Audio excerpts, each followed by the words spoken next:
Well, hello everybody. Welcome to the show today. Hopefully, everyone had themselves the most amazing weekend. And I truly mean that. I had myself an amazing weekend myself. And today is also a gorgeous day. I had my 30th anniversary party. Well, party. My wife and I went out yesterday. Um, we actually our anniversary is earlier in the month, but we were busy. Uh, so 30 uh, years? Wait a 30 minute. You're years. not going to gloss over 30 years, bro. That's wild. It is. That's a long time. It's the pearl, by the way.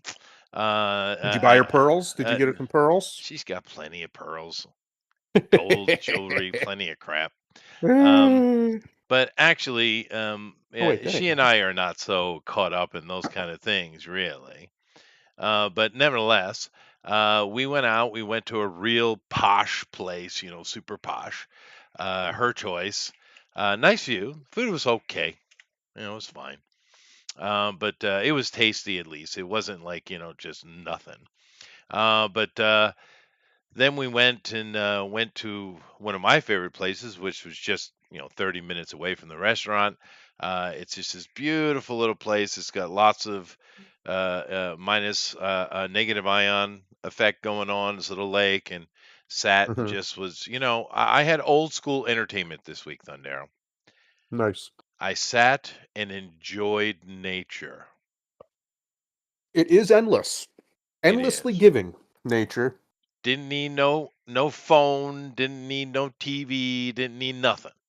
Just Hmm. sitting there in a Hmm. beautiful little spot on a cafe overlooking this lake, and all the Hmm. colors of the trees, of course, with autumn, the wind just right, the temperature perfect, sunny day, clear, not a cloud in the sky, and that place with that very powerful negative ion effect, right? The power spot effect.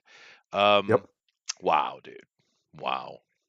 I love that Just effect. just That's a good, great man. feling. Oh, it's good stuff. It just It's just like it feels just right. drains all that negative energy out of you. You're just like, yep. Yep. Hmm. That's right. So for We me, are walking receptacles, we Chester. are. It's interesting. We're going to get right into it. Apparently, how many religions, pretty much all of them, call us some form of vessel Now, or isn't that vessels? interesting? Isn't that interesting? They Huh? call us vessels. But my point being is, I had a really good day. It was Yep. just a peaceful, chill day with my wife. That's Like I good. said, we don't go crazy for things. We're pretty Yep. normal, chill people. But, we had a nice lunch. As I said, it was fine. There was nothing wrong with it. But it's one of those, when the problem with those super, super fancy, expensive places is you never feel comfortable, That's right. right? They're not Um, designed for comfort. no, Those they're places. not. They're designed for showing off. I am a watch person. I did see someone in there with an $80,000 watch on his wrist. So, Woo! no, thank you. That's a little much. It's a bit I mean, if much. unless you've like got it, and it doesn't matter. Okay, but that's a lot of money to lose if somebody steals your watch. That's a Well, lot of money. it is Japan, to be fair. And there were actually noble people in, actual Japanese nobility in the I didn't know room. they still So, had no. I mean, I knew they still had the Imperials, but I didn't know they had actual they nobles have still. dozens of families that are connected. Yeah, dozens. Fascinating. Uh, but uh, but it's that kind of place. You know what I mean? Hmm. And Yep. you can never really feel comfortable. And it's one of those places that you order your main dish, and then they have what they call a salad bar, but it's a Yep. ritzy place, so it's you'd call it a buffet, Right. Right. right? Right. But it was fine, and like I said, the view was spectacular. My God, dude, that was worth the price of admission anyway. This is my wife set all this up anyway. I just went along, You it was just just smiled and nodded. yeah, but it was Smiled just and nodded. one of those days, man. Perfect sunny day, blue skies, just perfect blue skies, and the temperature was exactly correct. And I went down and I bought a new pair of shoes. Well, I had myself fitted for a new pair of shoes, new pair of dress shoes I need Hmm. at this really this nice place I like, this kind of very Japanese place. And didn't walk around much, just kind of went to this incredibly overpriced place and got a little teeny, and I do mean teeny glass of iced tea, but Hmm. sat out on the veranda, I guess you would call it, or porch, or what have you. Not the veranda. You know, right on the lake, trees and green all around me. Oh, it was good. I just sat there quiet. That's good. That's good. It's That's There's nice. still green there. Shouldn't that all been falling away? Or what we got? Pine. What kind of trees we got? Oh no, no, it was there are some conifers, but no, they're not fully bare yet. Gotcha. And this place is one of those. It is one of the most famous places in Japan. I just happen to live right next to it, right? Hmm. Because the area I live in is has the number one sushi in Japan, so they all the Japanese travel here for sushi. We have Excellent. literal pearl farms all around me, and just slightly to the north, we have the most famous onsen spot in Japan. Onsen is like hot springs, Right. right? Hmm. So I just happen to live in the middle of it, you know. Um, Nice. yeah, and I just kind of travel up there, and I know a few people up there, so it's easy for me to park and all that kind of stuff. But it's like every day it's flooded. It's just hammered with tourists, dude. Hammered, right? Uh, Mainly Korea, Thailand, Taiwan, and we get some Chinese, but recently the Chinese are barking, so there's not as many, which I'm 100% fine with. Uh, but it is a really beautiful, I mean, gorgeous, stunningly gorgeous. If you ever wanted to come to Japan and see Japan in its Japanese, self in the Hmm. most beautiful way you possibly can, Yufuin is the place to go. Interesting. They even have dudes running around with sedan chairs, dude. Little thing you sit in, and the guy runs around and Yep. pulls you along like in a little wagon. Yeah. Hmm. Yeah, they even have that, and they dress traditionally. Got a lot of people in yukata and kimono and all that kind of stuff. So it's one of those places, but it's also like one of the strongest power spots I've ever felt. The only one stronger I felt was in USA, and that Hmm. place is. I understand why the gods come from there. Why people thought that, right? Because you just step into Feel that. that nexus. Oh my God, dude! Yeah. Yeah. Yeah. I was You like can that feel when. that in Washington a little bit too. Oh yeah, you can feel it in the smoke in the parts of the Appalachian Mountains too. Yeah, yeah, yeah. Hundred Virginia, percent. Shenandoah Valley's like that. Mm-hmm. Yeah, Mm-hmm. Big time. Big time. I felt it in Israel when I was in Jerusalem. I bet. Because Jerusalem, I mean, I'm sure it still is. A lot of the old city is still there. Yeah, It's just they just yeah. live it. It's just there. Like that's just Well, where they live. dude, And those you old go there, and people, it's just like, whoa. yeah. You can just feel it. Well, the old people knew how to make those things. They could Yep. construct power spots.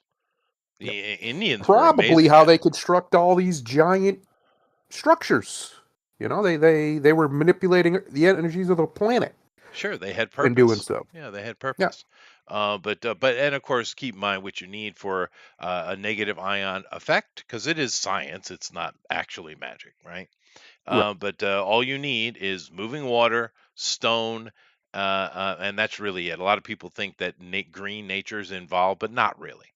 It's Right. the harmony of the water and the stone together. And of course, Hmm. Jerusalem literally sits, and many places around Jerusalem literally sit on gigantic megalithic stones that were placed there. People talk about Baalbek, and I laugh every time I see it. Did you see that the 1,000-ton blocks?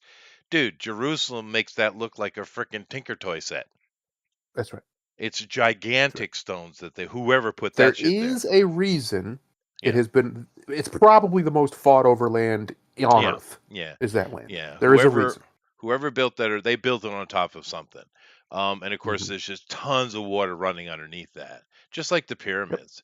Hawass and his jackasses for decades have been trying to pump out all the water from underneath the Giza Plateau, and it's like, wonder why they're doing that. Uh-huh. Yeah, they had it under Hmm. there for a reason, because a combination of water and stone create this really wonderful effect on the human body. And you just feel chill, man. It's good. Yep. It's all good. Yeah. And if Uh, you don't believe it, find you a nice, chill, natural spring. mhm. Sit downstream of that and just sit in it. in Yep. the nice cool and you'll Mhm. just everything feels good. You don't have a problem in the world. It's You good just don't. stuff. It's because you're sitting on them stones that Mhm. are getting night that are harmonizing with the flow of the water and the vibration and everything that it creates, the negative ion. Yep. It's just you're just relaxed. It's It's good why stuff. water's so relaxing, folks. That's it. That's It the is. answer. As long as it's moving. If you're just in like a stationary water, it's not. I've been in the Dead Sea. The Dead Sea doesn't move. It's not No, relaxing it's at not. all. Yeah. But it's also the opposite why on a rainy day, once again, water, right? Yeah, You feel kind of gloomy and depressed because it's a hmm positive ion environment.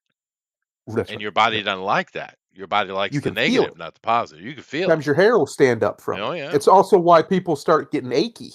Old Yep. wounds start hurting. That's All right. that positive That's right. You positive don't ion. you don't want it. No, But it's not good.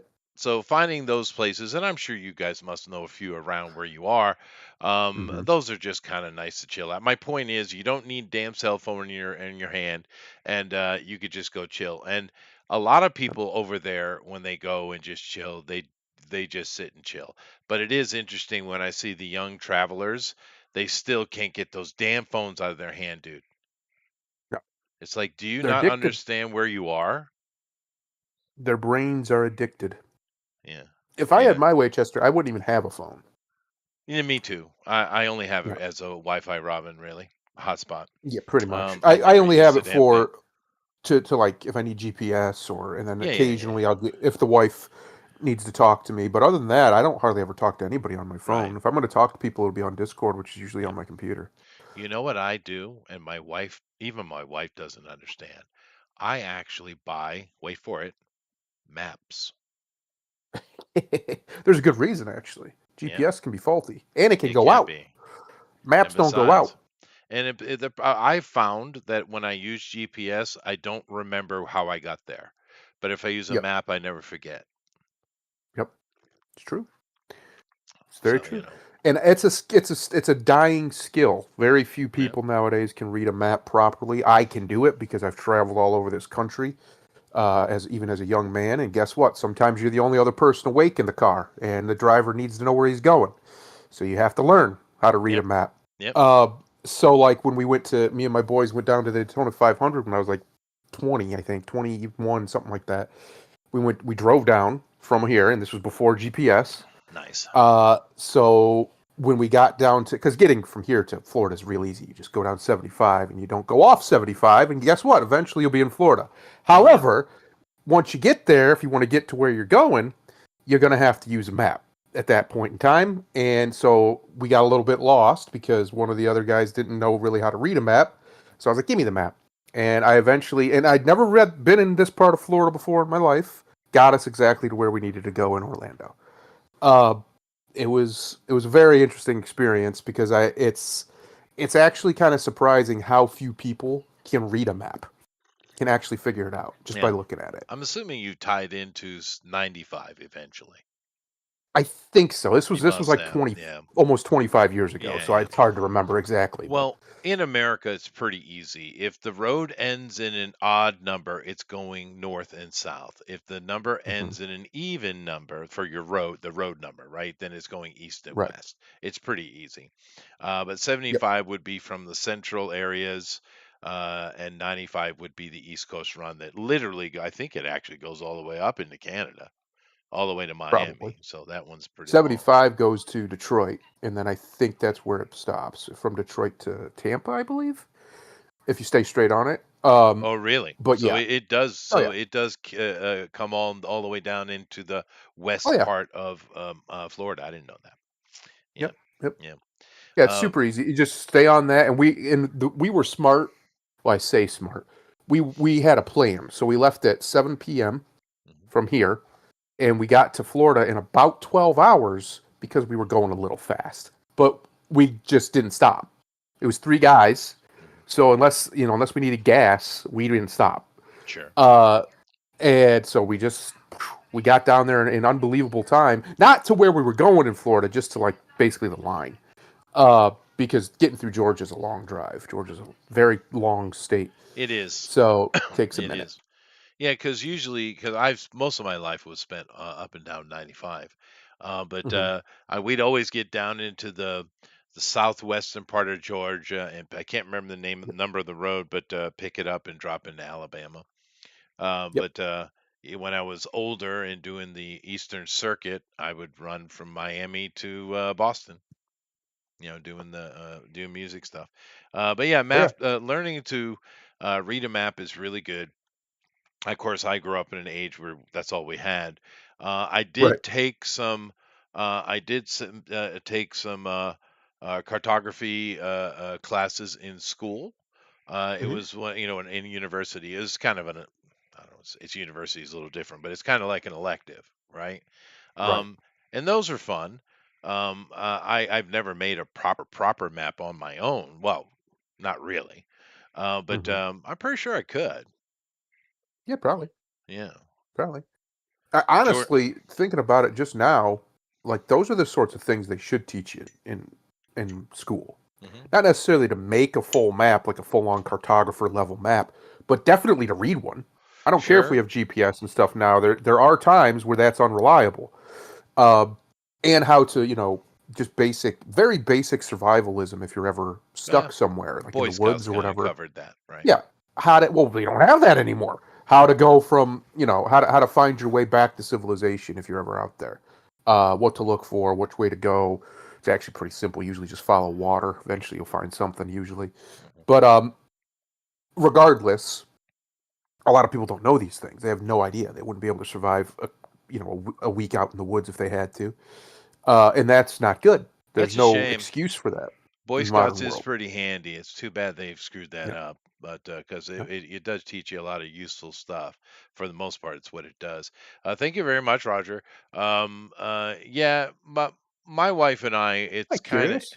it's kind of cheating, to be honest with you, Uh because when we first met 30 years ago, well, more than 30 years ago, 31, 32 years ago, um, it was obvious. It was kind of like oh. an instant thing. Now, of course, you had the passion, lust part of it too, but everybody has that. That's easy. Mm, But mhm. we just kind of knew because one thing about love, that kind of long term love, not lust, right? There are different things. Yep, Is it's actually a very quiet thing. that's correct. Yeah, Thank you for saying that. It's yeah, super simple. It's peaceful. I've come to call it that love is the pursuit of joy, and when you have actual joy, you're calm. yeah. You're not Calm excited. and You're not quiet. anxious. You're not freaking out. You're not jumping up and down. That's not joy. Actual joy is peaceful. It's Yeah, calm. It's quiet. You're happy, but you're not. There's no anxiety. You're not upset in any way. Which is why when a lot of people, modern people, they chase this idea, you'll hear it all the time. There's no spark. There was no spark. I didn't feel anything. Okay, well, okay. that's What lust. that? So Yeah. First of all, that's not love. Second of all, you shouldn't. If you actually love somebody, you should be able to just be around them and be yeah. completely yourself. Oh yeah, yeah. Completely yourself. If you No sit, anxiety. No butterflies in your stomach. None of that. That's all anxiety. That's not love. that's right. Real love Yeah, is calm. it It's is. calming. When you see that person, they should make you feel calmer or happy, not ah! None of that. That's not Sure. that's not healthy. That's not what. Think about it. The only other time you get like butterflies in your stomach, you're usually about to do something either risky or Right. dangerous in some way. That's These right. aren't good Or things. Those aren't good emotions. something you shouldn't be doing. Um, Right. because when you're in a room with a person that you love, there's no need for words whatsoever. But yet That's you're right. happy they're in the room with you. But yeah, That's no, right. I kind of think for if you believe in a higher power. Mm, And I've heard a lot of people questioning, well, if God is so great, or I prefer to use the word creator, hmm but if the creator is so great, then why did he put sin in the world? mm, Well, maybe there's some requirement here. Maybe if you believe in that, and therefore hmm you believe in ascension, you can't have one without hmm the other. Well, maybe ascension requires a certain amount of free will, but hmm this creator dude was like, "Hey, I'm going to give you a heads up. I'm going to put a thing in your gut. I'm going to put a literal third mind in your actual stomach, in your That's right. intestine. And when you're about to do something you shouldn't, like a sin that might hurt your ascension, I'm going to give you a little tingle down there. Pay attention to it." That's right. Hmm. You know, Yep. maybe. And then here's what happens in the modern world, because especially for young women, they go on, they have so many suitors and they have well, let's just call it what it is. They have so much sex with people who don't love them, who were never going to love them, and they didn't love either. It messes up their ability to distinguish between that feeling Yeah, and actual love. So that's why they chase that feeling. I didn't feel. I want to feel something. No, sweetheart, you don't even know this person. That that's person true. shouldn't excite you like this. And if it does, it's either just pure lust, which is fine if that's what it is, Yeah. but it's not love. And No. you're chasing the wrong. You shouldn't be chased. Don't chase butterflies. Leave butterflies alone. First of all, for real, leave butterflies alone. You're not I supposed to th- touch them. Leave them alone. I think And that was a also, song. the feeling. Don't chase these butterflies. It's not healthy. Don't go If that person chasing triggers that in you, butterflies. Is that the no, that's song? waterfalls. Oh, You're thinking of waterfalls. It's waterfalls. similar. But if that person triggers that response in your nervous system, something about them, your gut is saying no, no. It might be wrong. It could be wrong because you're messed up. Maybe I don't know. But something in you is saying no, no. This isn't good. It's the same feeling you'd have if you're about to go skydiving. It's the same feeling. So that should tell you that it's not a Yeah. good feeling. Yeah. It's It's a true. warning system. Booster says he believes in a thing called love. He's singing a song. Who wrote the book? Who You've heard wrote the that book song. of love? No, that's No, not it. not that one. Not that one. It's a song by The Darkness. I believe in a thing called love. I believe in a thing called love. No, that's probably No, not it. No. that's not it. I'm not going to do it because it's uh, a ridiculous singer. That guy is. He has a very unique I voice. believe in a thing called love. Is it one No, of those things? no, it's completely the opposite. It's super high pitched, actually. I believe in a thing called love. Yeah. That's actually I'm trying. I was gonna say I can't believe you ever heard that song, but no, it makes sense. They were popular for like I don't know. They were one of those drop in the bucket type situations. I don't know, maybe 10, 15 years ago when that came out. So when you weren't around. You were over in Japin at the time. I Well, see. and still are. You know, and actually, I don't There's listen to Booster. music No, very no, no. much. It's I believe in a thing called love. There you go. It's Okay. His mic cut out, but yeah, the guy gets really high pitched, like Wow. that. really high It's pitched. And I operatic. remember when it came when that band started when that band started coming around. People were aghast because part of that song has a long guitar solo in it, and they hadn't heard that in a long time. I'm assuming it's like a heavy metal song, right? Ish, but that's exactly how the guy sings it. That high pitch, Oh, real I high see. pitch. I see. Yeah, Okay, cool. Well, anyway, love is good, Booster. Find it. he's Um, working on it. Our boy Booster's doing real good. We're proud of Booster. that's good. That's We're good to proud of Booster. good to be proud of the Booster. Is he is Yeah. he is he looking for love in his Well, native land? I don't know if he's looking for love, but he's looking to move. We'll put it. That's all I'm not put his business out there, but he's looking to move. We'll call it like that. He's making moves, Chester. I'm To proud of him. Australia? No, that would be a fall, not a move. I see. To the New Mexicos? No, no, no, no. That would be a downfall even. Mhm. I know. He's going to London and going to convert himself into becoming a Muslim. Oh no. Ow. Oh, he can No, do that in New Zealand. They got Muslims there. they do. Muslims. Yeah. Oh. Maybe he can go and join the Finns. The Finnish? Yeah. The Or Finns are a strange people. they They're are, but very they're strange people. radically successful. They He are. could go be an Estonian. That's kind of a cool name. Yeah. You know. Estonian booster. Oh no. I think he should go live in Baku in Azerbaijan. Oh no.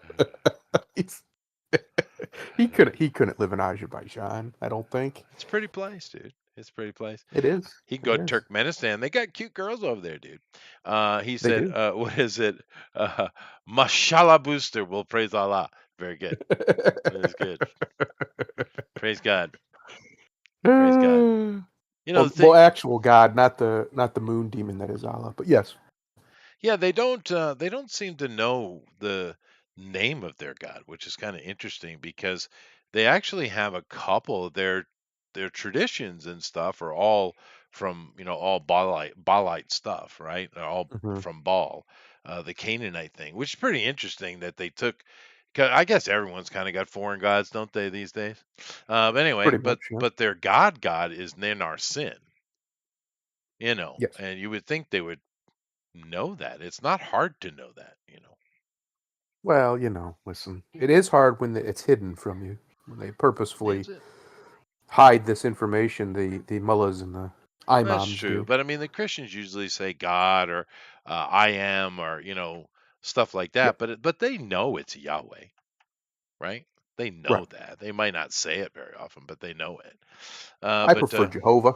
He's cooler. Sure, Yeah. sure. Old Um, Father God. well, it's the same word. You just added I know. vowels. I know. But Yeah, Jehovah sounds cooler too. maybe. Jehovah. Yehovah. God Uh, has a name. We just don't know it. It's written on Jesus' leg when he comes back. That's what Revelation says. The secret yeah, name of God will yeah. be Well, written on no, his no, no, on his no, no. thigh. Some people must know it if you believe that, because Well, Lilith true. knew. Well, Lilith got herself. People misunderstand The why high Lilith priests got in of trouble. Melchizedek know it too, They do. but They nobody do. else does. That's true. But a lot of people think the one of the complaints from Adam for Lilith was Mhm. that she liked being on top all the time, and I'm like, brother, dude, that's a lazy day for you, buddy. But she just But lay that's back. not but that's not why God flicked her out. It's because she found His name. Hmm. He That didn't want her that's to have it. She wasn't worthy of it. He said, "Get out of here. and get out, get Get out. out of here." And that's It's why his he right. He's went. allowed. That's why he went and he took the whole rib story came into play, Hmm. because originally what and people don't because they only read certain versions, because if you are went and you had your King James, and Yeah. in there you see a lot of people say, why are there two creation stories? Because there are two creation stories. Yes. Right? He created all the peoples. It didn't work out real well. And the angels were kind of getting in the way, causing trouble, those whole Nephilim thingies. That's right. Yep. So he was Hmm. like, oh, I got to fix this. So he went and took one of them, the most holy of them, took that one, reshaped him, giving him an actual spark of God, which the original humans didn't have, by the way. Hmm. Put a spark of God into him, breathed him into life or made him come alive, called him Adam or Adamu, and you know the rest of the story. But the thing is, people seem to think that you come from Adam. You don't come from Adam. You come from the first creation. We are normal. Adam was created for to be the line of Jesus. Hmm. That whole point was to get to Jesus. Adam is not The related to you. Jeebus. You are not related to Adam. Not according to the Bible anyway. Right. Right. He's a separate thingy. He's a special thing. He's a So, special boy. yeah. The rest of us are the first creation and we're easily tempted. Yep. Yeah. That Hey, idiot Adam. Grimlock, what's up? What's going on? What's going on? Not much. I'll talk about my amazingly awesome, beautiful weekend I had. It was really Oh, good. cool. Yeah. What'd you do? Well, I just went and had an anniversary. It was our anniversary. We went and had a fancy dinner. But then it went and sat in this really chill, beautiful place. Didn't have a phone. Didn't do anything. Just sitting in nature, having himself a drink at a nice cafe. It's good. Ah, good. Yeah. Old man stuff. It's good. Nice. Yeah. Very nice. And Thundero was going to tell us what he did for his weekend, but I'll ask you first. How was your weekend? Um, it was all right. I got to watch the end of the November Bash show at Fukuoka, All right, you and like it's that sumo stuff. Yes. yeah. Big fan. Who's your favorite Uh, Rikishi? right now if you haven't heard the story, Anonishi right now, I think you got to take notice of the young man from Ukraine. Oh, really? I have no clue. Yeah. Yeah, well, he has a rather interesting story. He came from the Ukraine just a few years ago, and this is his first year in the top rank. This is only his fifth tournament, and he's already won a Basho. Oh, really? That's really good. Yes, Does he look like a considering sumo or does he look like a Westerner? he looks, you could tell he's not from. You could Japan, yeah. definitely tell. Yeah, because they certainly have But that kind of look, but his technique for somebody who's supposed to be as inexperienced as he is unbelievable. He is beating like veterans, like far more experienced veterans on Well, technique. he has an incredible advantage, though. It's kind of cheating. You know, he's got Well, that Aryan he does. backbone, dude. Well, he does have incredible core strength. There is a move he's the only person I think I've seen pull this move off consistently where he can have another Rikishi by the Mawashi with his head pointing down towards the doyo Hmm. and still have the strength to snatch that other Rikishi down to the ground. Yeah, yeah, yeah. No, I mean, the Japanese should feel lucky that not more foreigners pay attention to sumo, right? Because it would be like Well, basketball. well, I think they're trying to change that because they had the big London tour just this past October at the Royal Albert Hall, and it went over really well. And Oh, that's good. I'm sure they was thrilled because they was able because their early fear was when Teruo Fuji retired the way that he did that they would have no Yokozuna to do that tour, and by the time October rolled around, they had two Yokozuna. Hmm. Yeah. Oh, that's good, dude. I'm glad to hear it. Of Yeah. course, any sport wants to promote itself as it should, but there is a huge advantage though And to it because, dude, when I first came here, I was teaching, but I needed to supplement my income, so I was basically the ground muscle for a scaffolding company, and they used to when they got real high, they would bring wires down real taut, and they would put them around ground ties, road ties, the concrete, the three yeah, pointed, road ties, to kind of put some weight on it and help, stabilize the system. And it would take 4 or 5 of them guys to get it up just enough to get the wire under it. I one handed that thing, dude.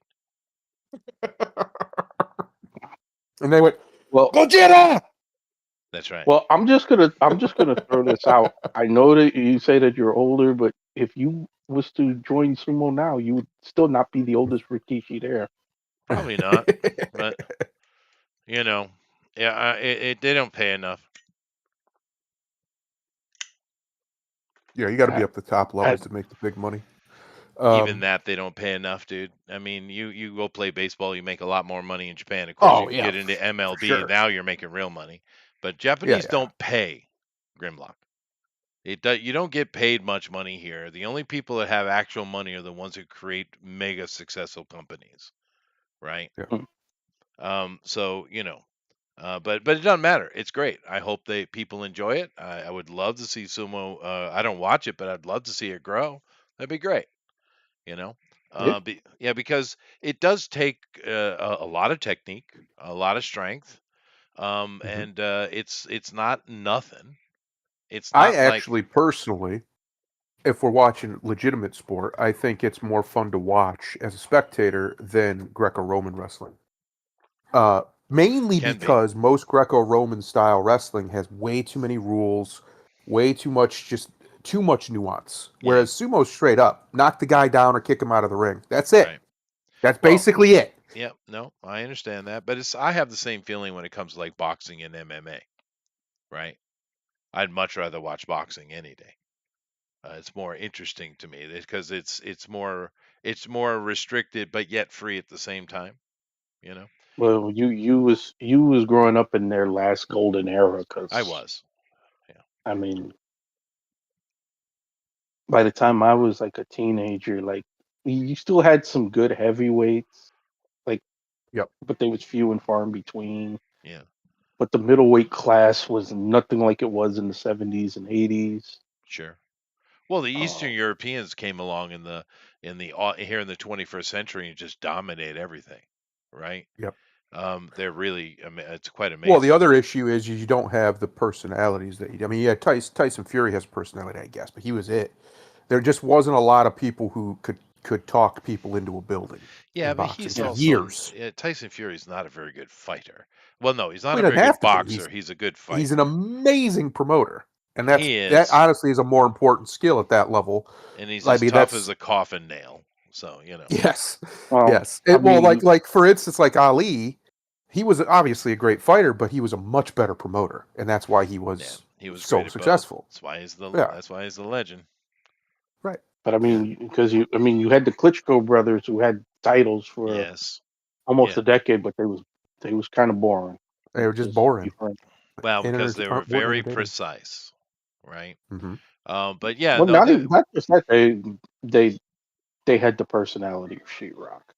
that's Yes, true. That is true, right?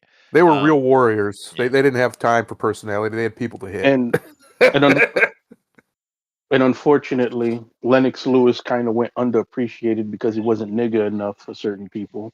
Yeah, He yep. was a pretty It's a solid. shame. He was a pretty solid fighter, though, Lennox. Yeah, but he wasn't um, amongst black people. He wasn't appreciated nearly as much as he should have been because he wasn't nigga enough. Yeah, but see, if we're going to be honest, it doesn't matter what the black people think. They're not the ones that bring the money. I know, but I mean, I just hate that shit.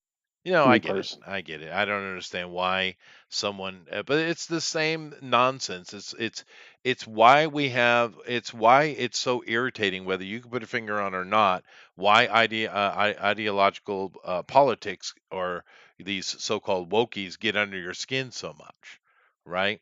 Yeah, but It's see what I'm saying. Okay, like we were just talking about, right? White people like both Tyson Fury and the Klitschko's. You could enjoy both. and Lennox Yeah, Lewis and Mike yeah, Tyson and Evander yeah. Holyfield. But with black people, it's like, okay, you'll love Tyson or a Bernard Hopkins type, but a Lennox Lewis type, nah, he's not black enough.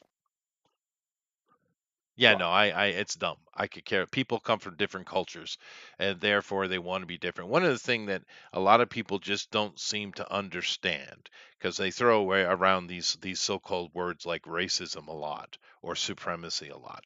But what you don't understand, humans are very, very, very simple. If you're rocking the boat, if you come up into their cultural area and you're rocking the boat, you are the problem, right? Not them.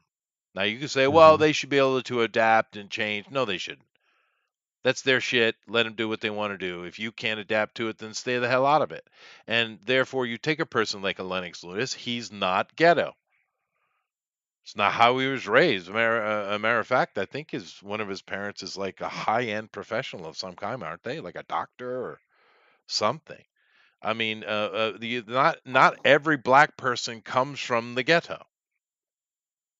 They're not all part of that culture. Just like not all white people are the trailer trash. Blessed to be Allah, I guess. Anyway, but yeah, Go on. boxing, sport, a lot of sports. I know. Sports. Do you guys watch any baseball? I know the Japanese are obsessed with it. Oh yeah, I do. I Yeah, used to. I don't really I watch don't sports watch it at anymore. all. Occasionally, but Yeah. largely I don't. I used to. I used to watch it regularly, but I'm a Tigers fan, so Oh that well, used to be a humiliation ritual. sure, sure. Well, I was lucky. I live right next to Boston, so we have Okay. the Red Sox, and they've always been fairly good, no matter what year it is. And of course, eventually the Patriots started winning. you know, Oh, took my fucking bastards. entire frickin' until my middle of my adulthood before it happened. But I understand the pain of having a local sports team that sucks. I do. And then they went Hmm. on, where now they're considered the greatest football team of all time. That's a switch. Because we went forever without them winning anything important. We got to a Super Bowl one year, was it 87, 88, or 86 maybe. It was 85 when y'all ran 85. across the Bears. And the The Bears Bears. the Bears, the fridge, the Yep. something shuffle, Molly and whopped them. Single yeah, they shuffle. absolutely smoked the shit out of us, dude. Who was that And linebacker then that was with that team? That guy was so good, man. What was his name? Mike Singletary. Oh, Mike Yep. Singletary. Oh my God, dude, the samurai baby. Um, but that I would argue that Bears team of 85, you said, yeah, Mongo McMichael. that might well have been one of the greatest runs of all time. Oh, it That was for sure. collection was really good. And this is a person who's on the losing side of it, right? Because that was so depressing. We had such a great year. We got there, and then the Bears just literally ate us alive. It was, sad. But I was happy for the fridge, though. He got a touchdown. Yeah. Yeah. And No, then yeah, we, that was yeah, and they were a blip too. They were one and done. they were. But that run was amazing, though. They were with McMahon and all that stuff. It was just it's one of the greatest runs I've ever seen. There's been Yeah. a few others in other sports that are like that. There's just that season. It just was it was what it was. But that Bears team was absolute beast, man. And particularly that linebacker. Yeah, it is Singletary, but I'm also thinking about. I think his name was Dent. Richard Dent. Richard Yep. Dent. Holy crap, Dick dude. Dent. That guy was an absolute animal. But yeah, it's a good team, man. Real good team. But then Well, of course, luckily my football team was the Steelers, so I never, oh, okay, except for in the '90s when they insisted on losing Super Bowls, uh, the I didn't really have an issue as far as them because until the Patriots came along, they were the number one yeah, winning team in the NFL yeah. as No, far as Super the Bowls. Steelers, you're always in the hunt. With being a Steelers fan, Green Bay Packers, the Dallas Cowboys, for a while there, 49ers, San Francisco 49ers for a while. You're kind of always in the hunt. But yeah, the Patriots what you got to give them credit though. What a run, dude! What a run from the Bastards. Patriots. And that's coming from a team that only went to Super Bowl one time before that, and they got, like we just said, they got their asses handed to them. Well, But it's he drafted the greatest quarterback to ever play the game. but he He he found didn't the know literal that. diamond in the rough. He I didn't know. know That's that what I'm though. saying. At that time, no one knew it. But And yeah, Tom that's Brady. coming from me. He was a Michigan guy, so that you have to understand how bitter that tastes. But Oh, I I mean, see. you can't argue with the rings. I don't care about No, anybody you else's can't. stats. He's got the most rings. He's the best. Done. That's it. Well, that's the thing about Tom Brady. He is Yeah. clutch. Yeah. 100% clutch. It's like you take Peyton Manning, right? Of course, Right. that whole family is incredibly talented. But Peyton Manning was probably a better quarterback than Oh yeah, for sure. Brady. Uh, Better but passer. 100%. but I mean, Brady's the clutch dude. He knows how to get it done. He commands that team, and if they don't do it right, he could grab a hold of your face mask and he's going to get right up in your face and said, "You better not drop it again." It's just a shame he couldn't command his wife, and she cheated on him, and and Well, divorced him. he put too much time into it, and he married a whore. I mean, people make mistakes, but Well, he just put he his real wife was football. That was the that's issue. true. Like, Yeah, but that girl made a mistake well, because she's rich as shit too on her yeah, own. She was but a supermodel. she was excoriated for it as she should be, and she's nobody now. No one even talks about her Yep. anymore. But Oh no, where he time's will forever. be forever legend. Yeah, He's immortal. yeah. And like I said, as a Patriots fan from birth, because I'm born in that area. I mean, Foxville Right. is not very far from my home. Um, we we stressed, we suffer for a long time. Not quite as long as say Jets or other The certain Browns. teams, the Browns. Fuck them. Hope they never win one. Yeah.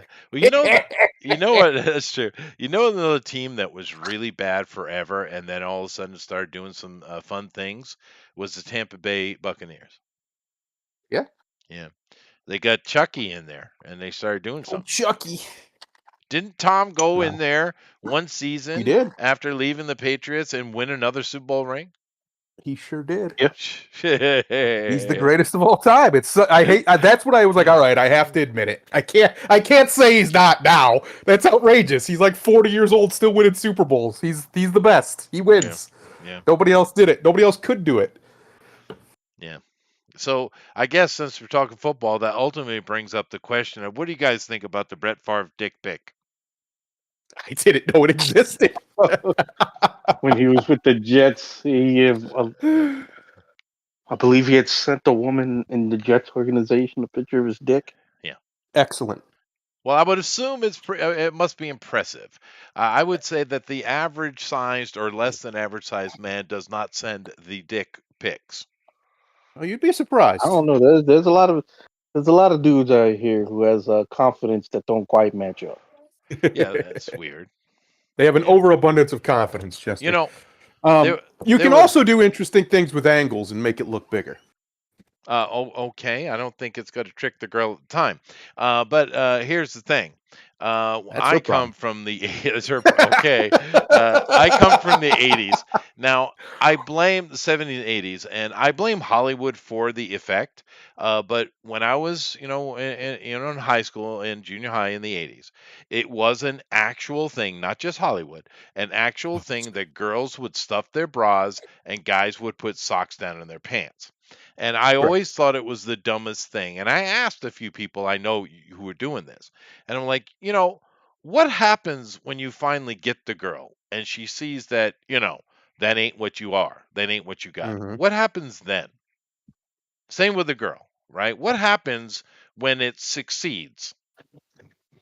You know? Well, Chester, let me explain something to you real quick. I've never done that because, well, I'm not going to brag, Well, but I've never done that. you're not that generation, Uh, but even if I was, I've never once lied about my endowment to a woman. I don't believe in lying about shit like that. But yes, regardless, because there's consequences, right? I'll tell you why they do it is because once you've already got somebody to that point, guy or girl, most likely the deal is already sealed, even if they're disappointed. Well, especially for a girl because it is all Yeah, in their head. It's not as physical it is for guys. right. But I just always thought that was stupid. It's just all this nostalgia bears talk is brought up. Socks in the underwear. But Yeah. it is what it is. No, Well, I agree. I think it's it's silly. so Yeah, if stupid. you're not hung, that's fine. As long there's other ways to get the job done, Sure, guys. The great thing about the vagina is it is complicated, but in that sure. complexity, it's simple Yep. because it gives you other ways of handling this same business. The vast majority of women have never experienced a penetrative orgasm. Oh, They just really? never have.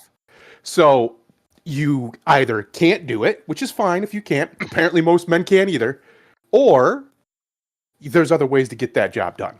There's other ways to crack this nut. There is not just one way to solve this problem. It is not You know, mathematics. Thank you. I It's very I I've heard that said many times. Don't you think that's just a little bit of Hollywood bullshit, though?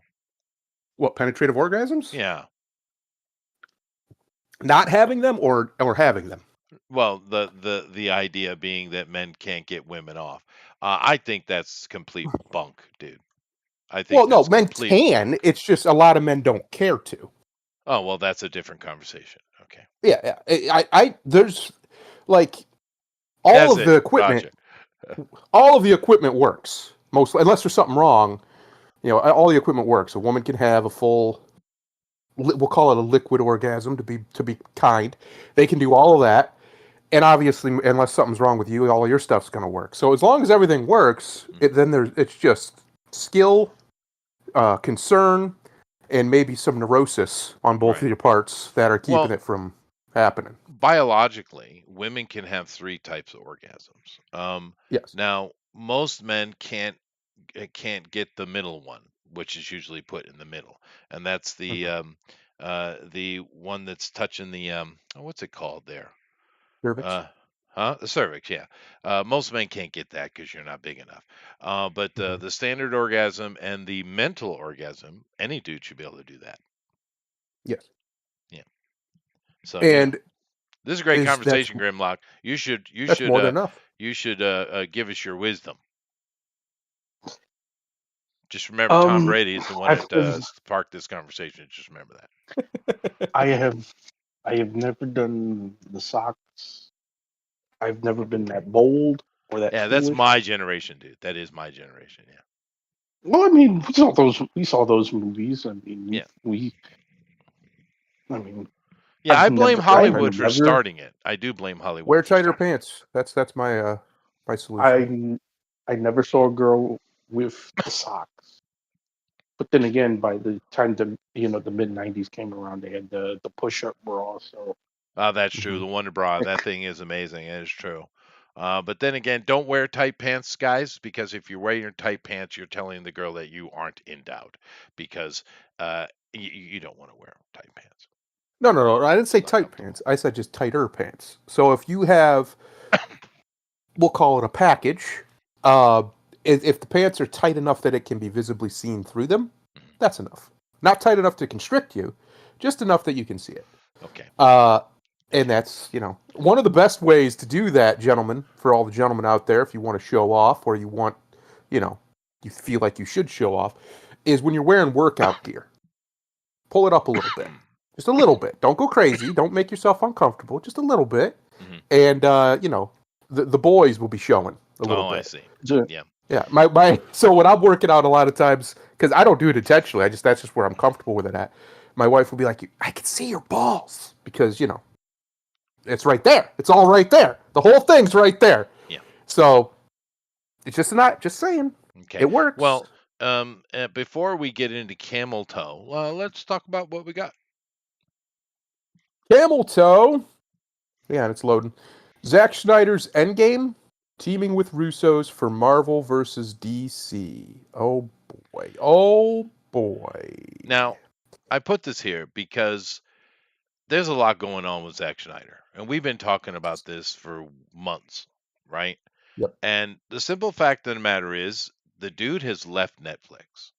So whatever they Mhm. paid him to do whatever he was doing, it's done now. And he's fully on board. Now, it also looks like, which I'll get into this next article here in a second, that we have some little bit of shifting tides. But the reason why I mention this is because he continually puts out Henry Cavill, Superman picks, and Ben Affleck stuff. He's talking about this and that, and whether they do a Marvel versus DC crossover, which is probably unlikely, um, it sounds like we are 100% getting more Zack Schneider DC movie without Seems no like matter who that. wins. Seems like So that. boo. yeah, it's a Is that a booze. win? Yeah, that's not a win. Well, I mean It's a it's win for Henry. He gets to play Superman again. yeah. But that's it. So yeah, because I'm not. I don't know if you guys, if I've made it clear, I'm not a big fan of the German. No, it's Yeah, not good. I think I've been. Not I good. think I've been clear. The best thing that he did was cast Henry and Gale, and that's about it. Those were the only two good castings he made.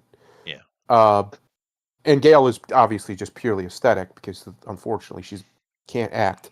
But Henry obviously is the best appearance wise, and I would say aside from the way he was written, probably the best overall Superman Dude, we've ever perfect had. vibe. Perfect vibe. Yeah, Yeah, he gets it. he's Yeah, just perfect. given garbage to work with, and that's not his fault. Now, this is interesting because we do know now. Of course, we've going from Snyder, of course, is DC, and his Russo, and the Russos have confirmed they're looking forward to working with Zack Snyder. Okay, so that's going to Why? happen. No, well, it is right. These guys are all insiders anyway. But Yeah. now keep in mind, the Russos are back, and they are working on two projects. Of course, they're working on Doomsday, and they're also working on Secret Wars, neither of which I am interested in at all. No. At all. Now, we talked about the Russos a few weeks back, and we went through their filmography, and they do have a few good ones, but they got a lot more bombs than they have good, though. Yep. But for some reason, they are the name, I guess. But I have zero interest in this Avengers, Doomsday nonsense, and because they're going to just waste Doctor Doom and the Secret Wars thing. Yep. Oh God, whatever. More multiverse shenanigans, right? Yep. But it The they only, in are my opinion, this is just my opinion, the only good thing that came out of Secret Wars was Black Suit Spider-Man and Venom, which led to Venom. That's it. The rest of Marvel's Secret Wars, to me, is just whatever. yeah. Now, I'm going to get into. I'm not going to cover this paragraph right here because that's the next thing I'm going to talk about involving the Saudis. However, the Russo brothers have claimed on multiple occasions how much they love Zack Snyder. Okay, that's that. The The only only thing I can give Zach as why directors love him is he does have a great visual eye. He's a terrible storyteller. He just is. I'm just sorry, but well, he is. if But you when it like comes to the Gray, visuals, he's pretty good. Uh, like he's able to get what he wants visually done very well. So, for instance, I'll give you a great example. Yes, the Justice League, both versions of it are kind of shit, but when Superman shows up at the end of the first version, I don't remember if it's in the second version. I think it is, but in the first version, and he's battling Steppenwolf, which isn't even really a fight. He just beats the shit out of him. right? All that, the cinematography of that, everything. There's very little actually said, except Superman has a couple quips. Uh, Everything about that was perfect. Yeah. Visually perfect. He nailed that. That's Yeah. what I mean. He's able to No, do no, that. I'm not going to take away from his visual, although I could do with a little bit less sepia gray, is all I'm Yeah, he saying. needs some color in there. A We little need to bit of color it up. color. I mean, who was Yeah. the little femboy who did the first Avengers movie there? Uh, Whedon. Yeah, yeah, Josh Whedon. Wheaton, that guy. He's got a much better. He has maybe he has too much color. Maybe we need something in between. Yes. I have to say with James Gunn, that was wicked colorful. But Yeah, it he did. Yeah. was in a comic booky way, which I get why people say it was a good comic book movie. I kind of get that. But Yeah. that was a shit movie altogether. And the good thing about this is it doesn't matter who ends up buying Warner Brothers. And keep in mind, the deal now has been confirmed. It's the whole shebang or nothing, All or right? nothing, which I All or find nothing. interesting, but okay. But no matter who ends up with it, and we're going to get to that in a minute, it looks like Gunn is done. Claps. Yeah. Yay! Chester, do I get to say it yet? Do I get to Shut say I up. was right? Or okay. I won't. I'll wait till I'll wait till the ink's dry. Okay. But then I'm taking my lap. Yeah, you go ahead. You wait, Well, and then you take your lap. Okay. But in a way, he achieved his mission because he did. remember, you guys said was they only bringing him in to pretty up a pig for for the slaughter, Yep. Yeah. and that turned out That's to be true. the case. That's Yeah. exactly what it was. You're right. You're 100% right. That we know with Zaslav, his whole point was to sell Warner Brothers, and it's happening. But And here it is. that's what we're going to get. We're getting Zack Schneider back, and you're getting the Russo brothers are going to have some involvement, whether it be a direct crossover or not. I have a feeling we won't get a direct crossover. I mean, I wouldn't hate a direct crossover depending on what it was, but I don't think that's going to happen either. I don't think Disney would allow it. Disney won't allow that, dude. Yeah. I will absolutely hate it because neither side has proven they can handle their own. Now you're going to put True. them together? True. True. Well, now let's be fair. When we came out of Paramount, and then Disney originally got bought it and kind of let it play out the campaign that they had in play, it was fine. Right now, then that's an interesting thing because Paramount is the one who got it right. No, there was got it definitely a right. roadmap from the executives Yeah. of the Paramount when they started this whole deal. Disney came and bought it up because they were like, "This is a good." Basically, they knew it was a good idea, and they just followed that roadmap with very little deviation. It wasn't until Mr. MCU Phase himself 4, decided he wanted to make everything political and inject women into things all over the place for no reason, as if Marvel hasn't always had strong as shit women that are awesome. Yeah, what a shame. Didn't even use It was what he just such a had. waste. Yeah. Such a waste. Yeah, it's a shame. It's a shame. But with that said, though, let's continue the conversation. Go ahead. Paramount said to be winning Warner Brothers Discovery bid thanks to Trump, which is, by the way, if that is what happens, I'm taking the pat because I said that would happen. You're not going to go against the current president. If he says this is your best bet, you're going to go the path of least resistance. Well, There's no reason to fight him. Just do it. well, now that's interesting you say that because there have been some developments since last week, which is why I'm talking about it. I mean, because every time Mm-hmm. I bring it up, it's because there are developments, right? Yep. And there are. Trump Netflix looks good is in that hat. kind of out. It sounds like Netflix was never really serious, which is a Nah, they weren't. strange thing to They don't got no say. money. Yeah, and They're that's broke. probably what it is. But they're saying the skinny is they weren't ever really serious anyway. We know that's bullshit, right? Because we don't Mm-hmm. know what they paid Schneider, but they had him out there, PRing for them, and then someone came along and bought Schneider out from under them. Wow, Which that's tells interesting, you that they're broke. They're trying right? to get liquid. They don't have any Right. capital.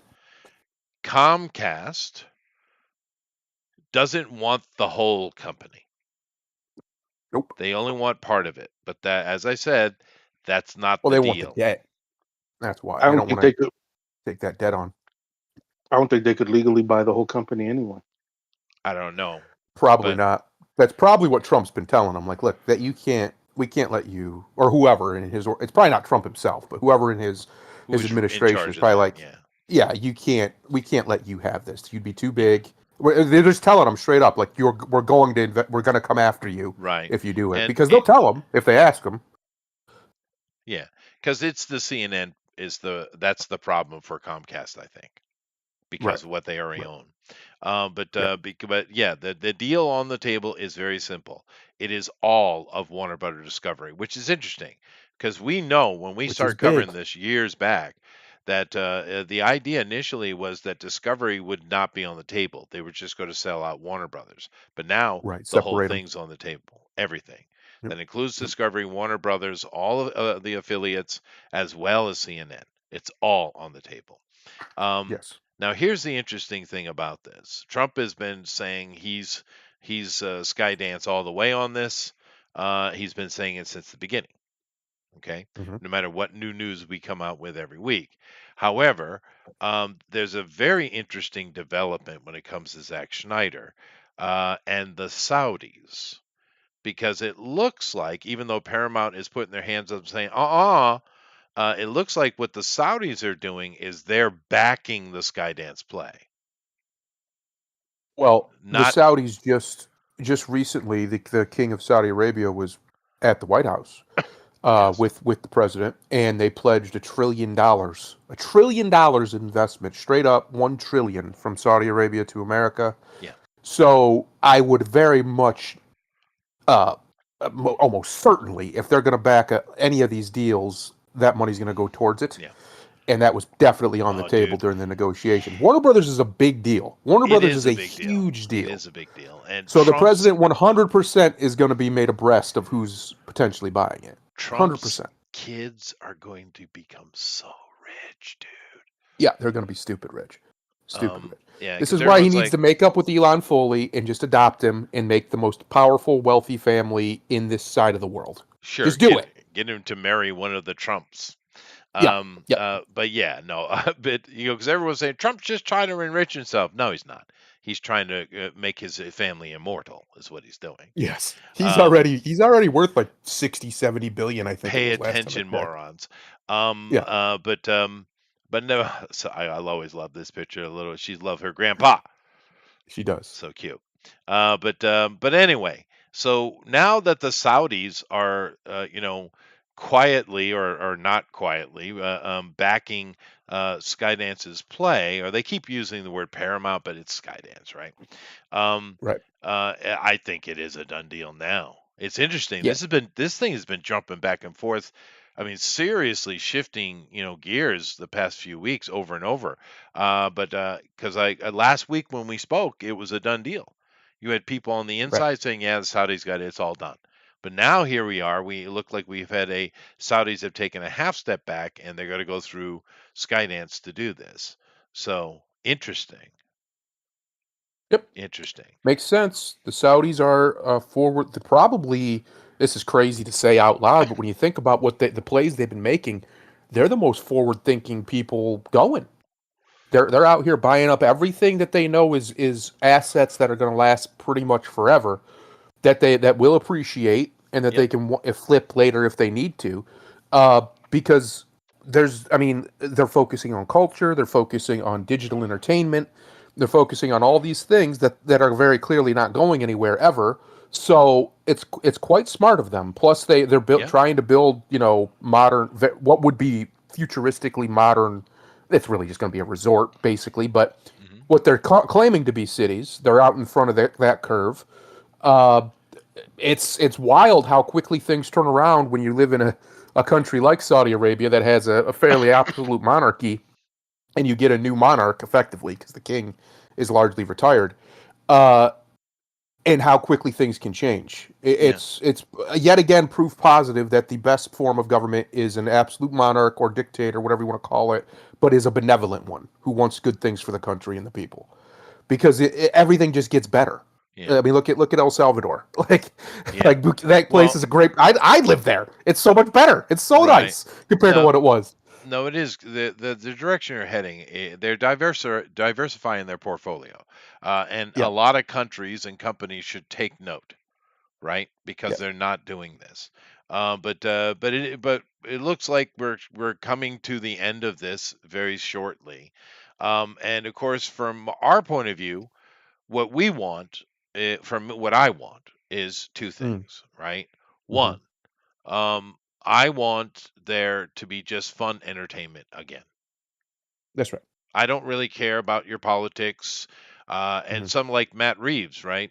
We know he's an insane TDS wokehead. We know that. Yeah. But he's 100%. professional enough to just make a great movie and do his job, right?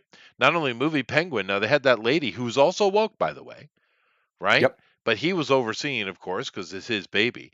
And Penguin was great. I mean, it had a little bit in there, I guess, of wokeness, but nothing to annoy you. It was all about Penguin, all about him. And it was Right. wonderful. So here you have professionals that are able to do their job aside from their politic. That's what everyone should be doing, That's right? right. Unless you're making just a fully political thing, and go ahead, that's been done before. But don't Sure. expect it to make money, though. Well, did you see in the reveal of like the Xbox game, whatever it is, the big reveal for their upcoming games? Right. The Was the great. one I watched, there wasn't a hint of anything political or woke in it at all. Yeah, no, It was just games. Xbox got the message, it seems. They It's got the been message yeah, loud and clear, and they put into work. yeah, I told everybody that a lot of the stuff you're seeing right now, where it's still hyper from the big guys like Microsoft, whatever, is leftover stuff that they're just getting off the shelf. maybe. The newer Um, stuff that's starting to be presented now that they've been working on for the past 2 or 3 years, probably, that's what your tone is going to be most likely going down the line. yeah, So I just think we might be heading for some good times in gaming and in entertainment.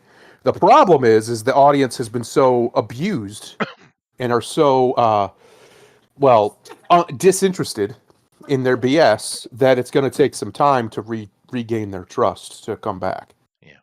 I Like think it's like for because instance, everybody here, nobody here is ever. We're not giving Star Wars another chance. We're done. As long as Disney has it, No, there's no. We're done.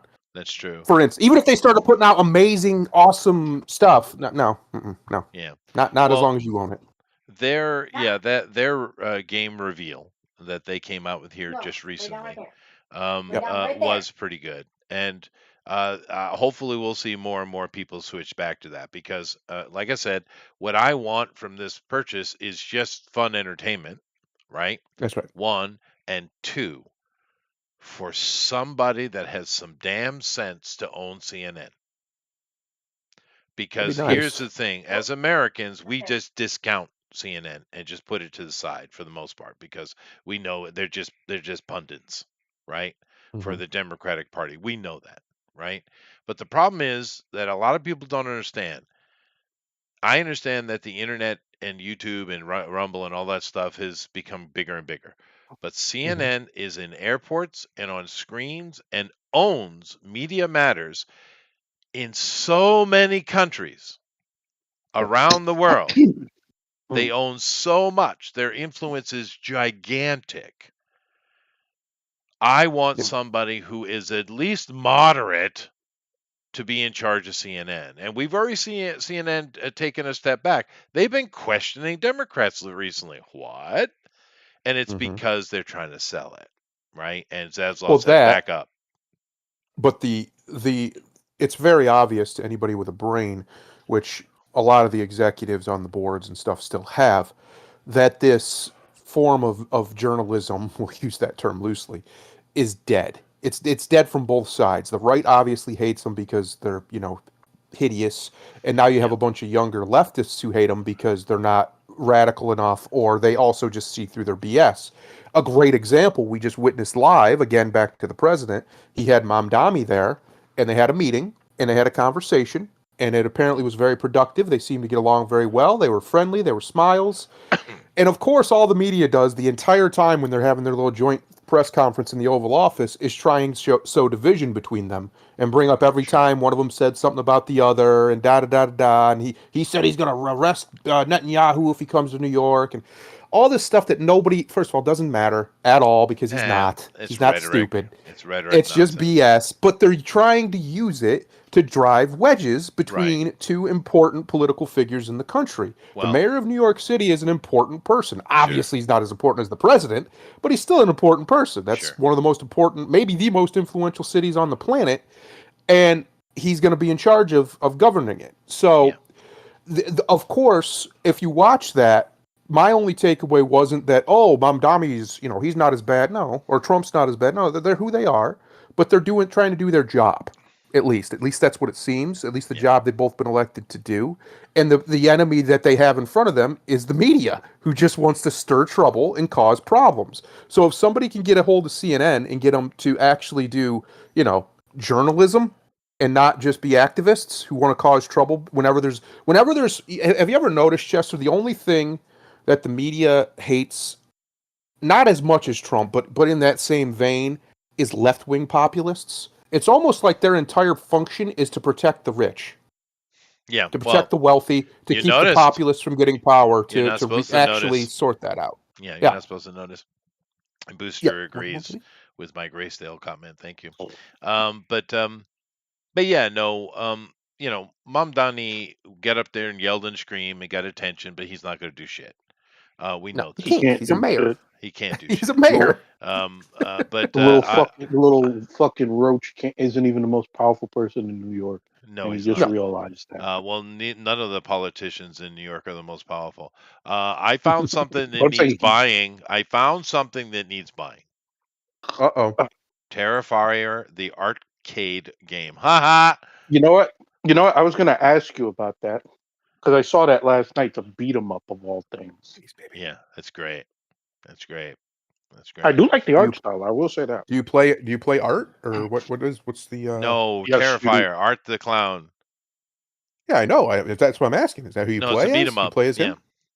Yes. Interesting. Yes, of course. But Well, it's just that's hilarious. Did you see that? I don't know what it was called. Maybe Grimlock does. But you see that game with the rabbit? That looks sick. What was it called? Yeah. It was called something Punk, Bunny Punk or something. It looks sick. Yeah. But this is what they showcased last week, or it wasn't even last week. It was a matter of days ago. Yeah, Other it was Worlds recently. 2. I don't know much about that one. The first one wasn't as great as it could have been, but we'll see. Call of Duty Black Ops 7. There's a bunch of controversy going on with that, to be fair. Ninja yes, because Gaiden it fucking 4. sucks. Yeah. Ninja Gaiden 4. I don't know, but that game was awesome. Tony Hawk, really? But it's a re-release, I think. Grounded Yeah. 2. Gears of War Reloaded.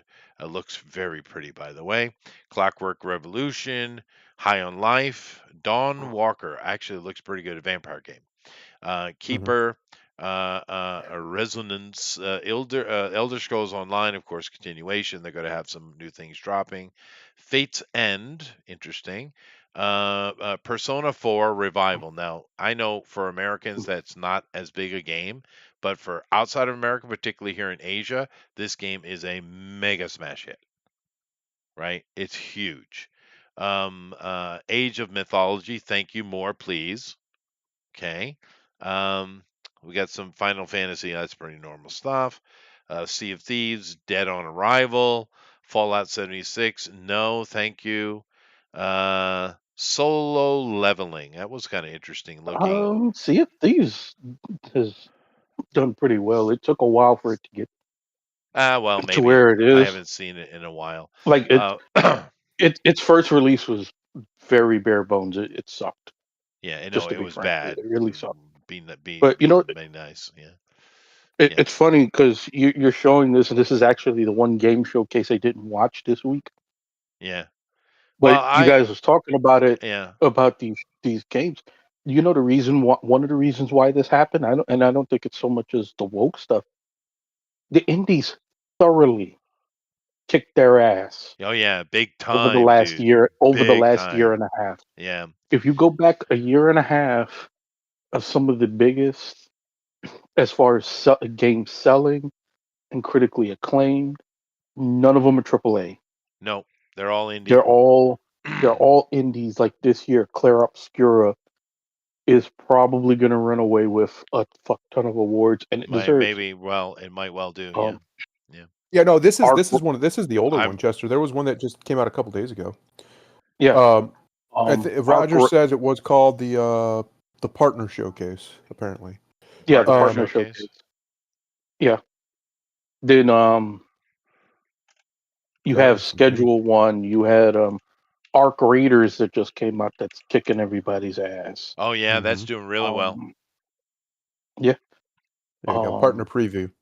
But that's it. 4 days ago. Right here. Yeah. Yeah, they're noticing like, Okay. Yeah. and Yeah. I Okay. Yep. and I know some people criticize some of the other games like Dave. Repo and Peak, but those games sold, Yeah. and they Yep. No. sold a Dude, ton. here's an indie right here with Dave the Diver that was great fun. Did you guys play that?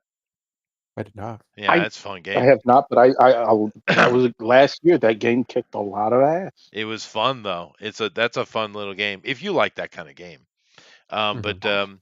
But Crow's Sworn. I don't know about that one. That one Vampire I like. Crawlers. This is kind of a thing that was indie now too. Crow Sworn. If you're a fan of Hollow Knight and Metroidvanias, you will like Crow Sworn. Right. That one's a comedy game. You're it's an alien invasion deal. It's pretty fun. The one you were just on up there. This one. Yeah. Yeah. Reanimal. Reanimal horror game. Interesting looking. Oh yeah, That's what I was talking Zoopunk. about. Zoopunk. Zoopunk with Yeah, the yeah, bunny.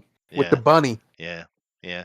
There's been a few of these type of anthropomorphic games over the past few years that have caught people's attention. Clover Oh yeah. Pit, They Eminem. have Eminem in a Hitman game. I don't know why, but he's there. Well, as long as he dies, all's good with the world. Uh, although he is a freaking genius, though. I mean, he's an annoying one, but he's a genius. Tides of Annihilation. Yeah, I've seen stuff on this before. Raji. Okay. But It's an yeah, Indian game. yeah, and that's fine. Um, Wait. I gotta ask this because Roger's like, they said it was grassroots. Okay, a millionaire funded the game. So the fuck what? I yeah. mean, why is I know some people, especially like the artsy fartsy faggots, get really um their anal beads in a knot when they talk about being Jesus, independent. goodness gracious. Um, who if they're not if this is a small company, okay, yes, it takes millions to get game to make a game. If it matter if it came from a millionaire or if they crowdfunded it and got millions there, does it really fucking matter? Millions and millions. Yeah, yeah. I have no idea. I don't know who made. I know nothing about that. All I know is I played Dave the Diver and it was fun. That's all I know. Yeah, I know, Yeah. but everybody I've seen who's knocked the game, every person has knocked it for this one reason. Oh, a millionaire funded their game. Boo, fucking oh. I mean, You billionaires didn't fund the other games. yeah, exactly, and they sucked. I don't know who the millionaire who funded Dave I the don't remember Diver, the but Crow fucking Sworn. thank you, I don't remember Crow Sworn. I thank you. didn't see that one. But the rest of them I saw. The that Zoopunk game looks really good. It's like there was a time in gaming not too long ago, about 15, 20 years ago, where games like that were the norm, where you would have just, crazy worlds that these people conjured up, and Yeah, sometimes you played as a bunny man. And as a bunny man, you killed things, you beat them up. that's right. All right, I'm in. I'll Yeah, play as a bunny man as long as the game's good. sure. Well, what was that one that came out a few years back, and then some years back, and then was relaunched and came out again, where it's kind of like XCOM Yeah. type of thing. What was the name of that one?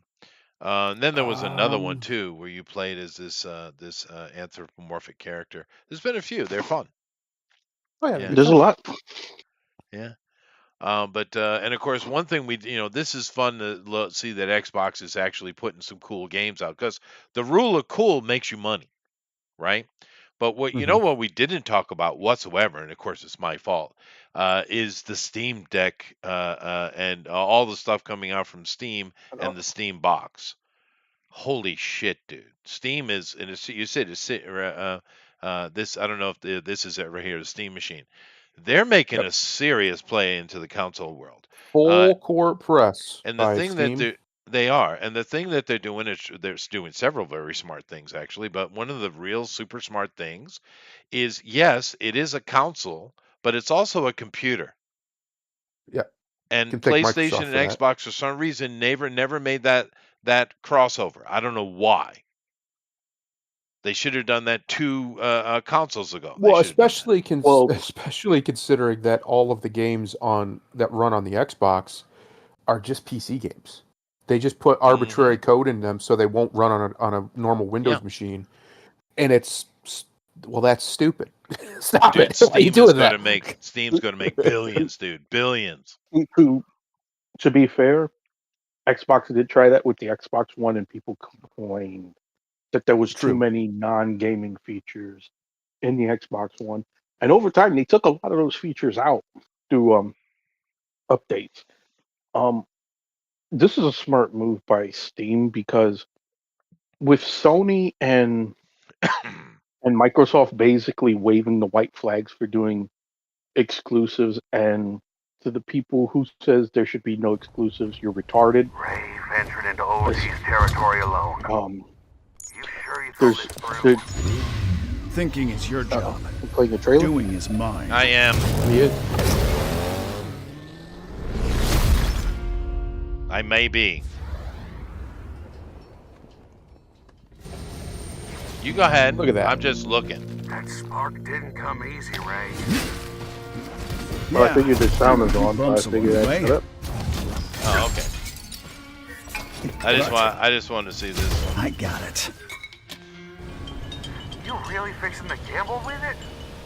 1 for 5. It's worth a shot. Uh Ain't you worried something might go wrong? Wrong. I'm counting on it. huh. Aw, man, that was a cool bike. Here slid his bike into some razor blades or saw blades. All right. All righty. Okay then. What was that? Was it Black and White or Good and Evil? What was that one that looked really cool trailer and then it just disappeared?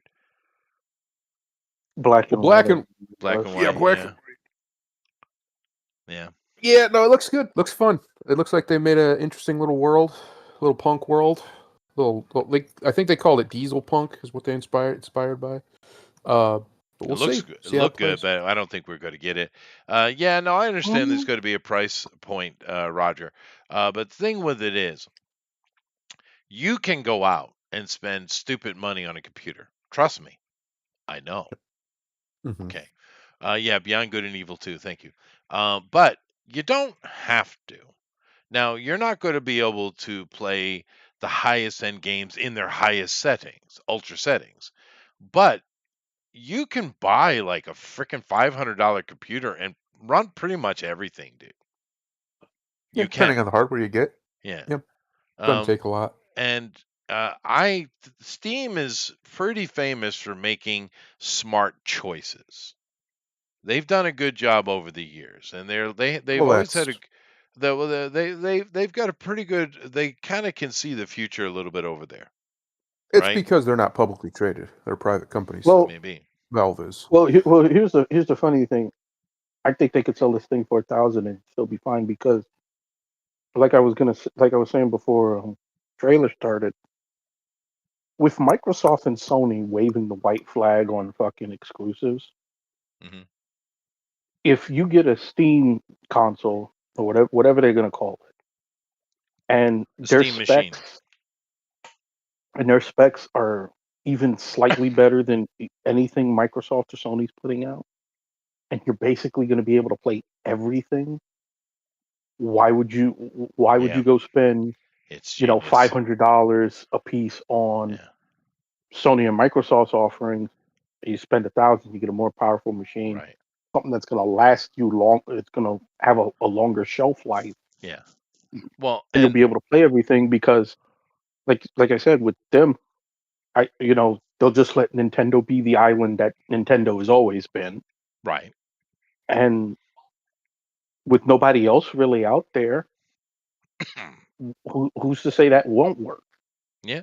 Well, no, and the thing is, I have watched some of the big PC gamer, the PC gamer, computer builder channels I watch, right? And because I'm a PC guy, you freaking console peasants can go away.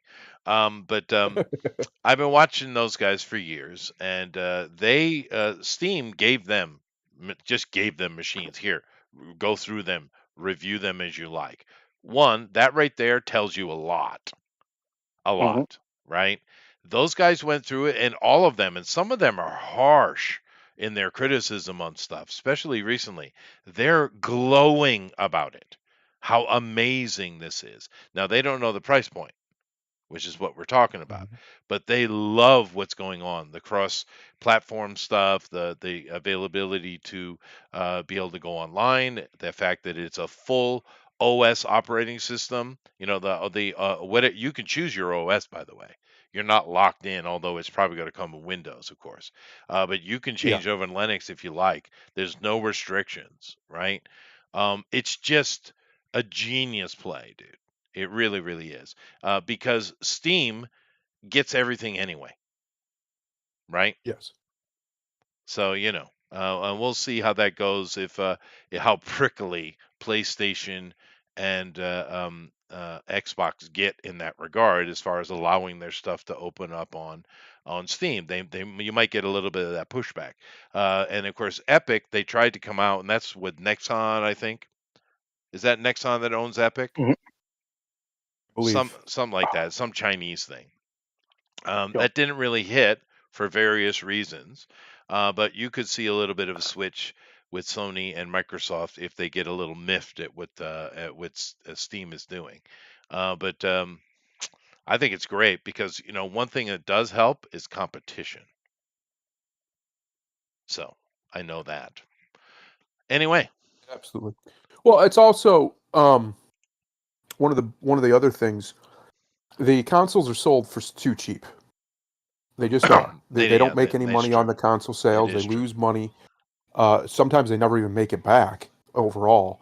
So what Steam can do, which they can't do because of the way they have their model, Steam can put it out at a little bit higher price, but then because you have a Steam machine that's going to directly access the Steam database, uh, they could make it a discount. So if you buy it Sure, off a Steam machine, it's cheaper, 5, 10, 15, whatever makes sure. sense on their financials. Uh, that's a huge incentive because the library on Steam is bigger than anybody else's library. It's not even close. Oh yeah, So it's gigantic. I mean, that'd be a huge think of incentive. how that's what I'm saying. Even if you, even if let's say they was crazy enough to sell it for $1,000. Yep. Look at how big some people's Steam libraries are. Yeah. You're talking about hundreds of games you're going to import day one. Yep. Yeah. No, Right it's away. it's a Boom. big deal. And of course, Steam has always been real smart about letting anybody and their brother, because what do they care? They're going to make money if you sell it, so go ahead and give it a try. And they've also Right. been pretty open to some stuff that would be considered more adult to things that's definitely adult. Although I'm not sure if they have where the level of restriction comes in. I'm imagining there's some kind of restriction on that. But in general, they allow you to kind of do mostly what you want to do and have at it. And that's genius. That is what you want. You want the market to be at full deployment, right? You want it Right. ongoing because all they do is profit off of it. And Steam has Valve has done a really good job in regards to how they've run Steam. I think I applaud them. So that will be very interesting to see how that goes forward. We know that the way Microsoft and PlayStation have been talking, I kind of thought they were going to get out of the console business, to be honest with you. And You would maybe they think are. that'd be interesting. Well, maybe If the Steam, maybe dark there's horse more going on of behind the Steam. scenes than Well, we know. especially considering Steam. I mean, let's be honest. The gaming as we know it wouldn't exist. No. Steam probably saved the entire industry just Yeah. by it existing, because it propped up indie games, it propped up It did. genres of games that just simply weren't being made anymore. It brought back colorful games. That's where they went out. They came out on Steam, at least in the West.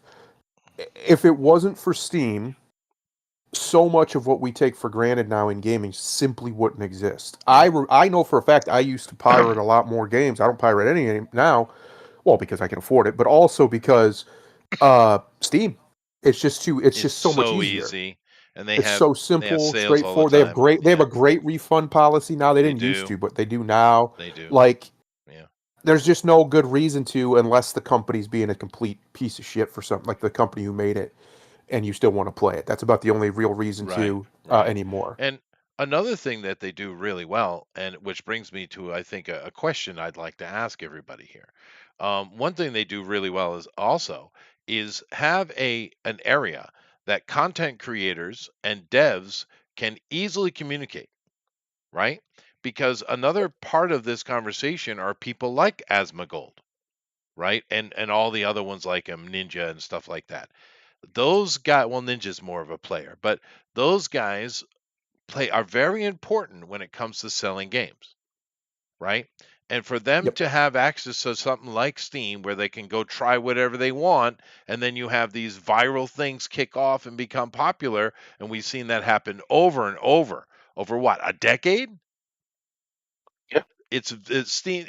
No one else is doing like that. Steam allows that to happen 100%. So everybody is making more money because of how they run their business. And that brings me to a question.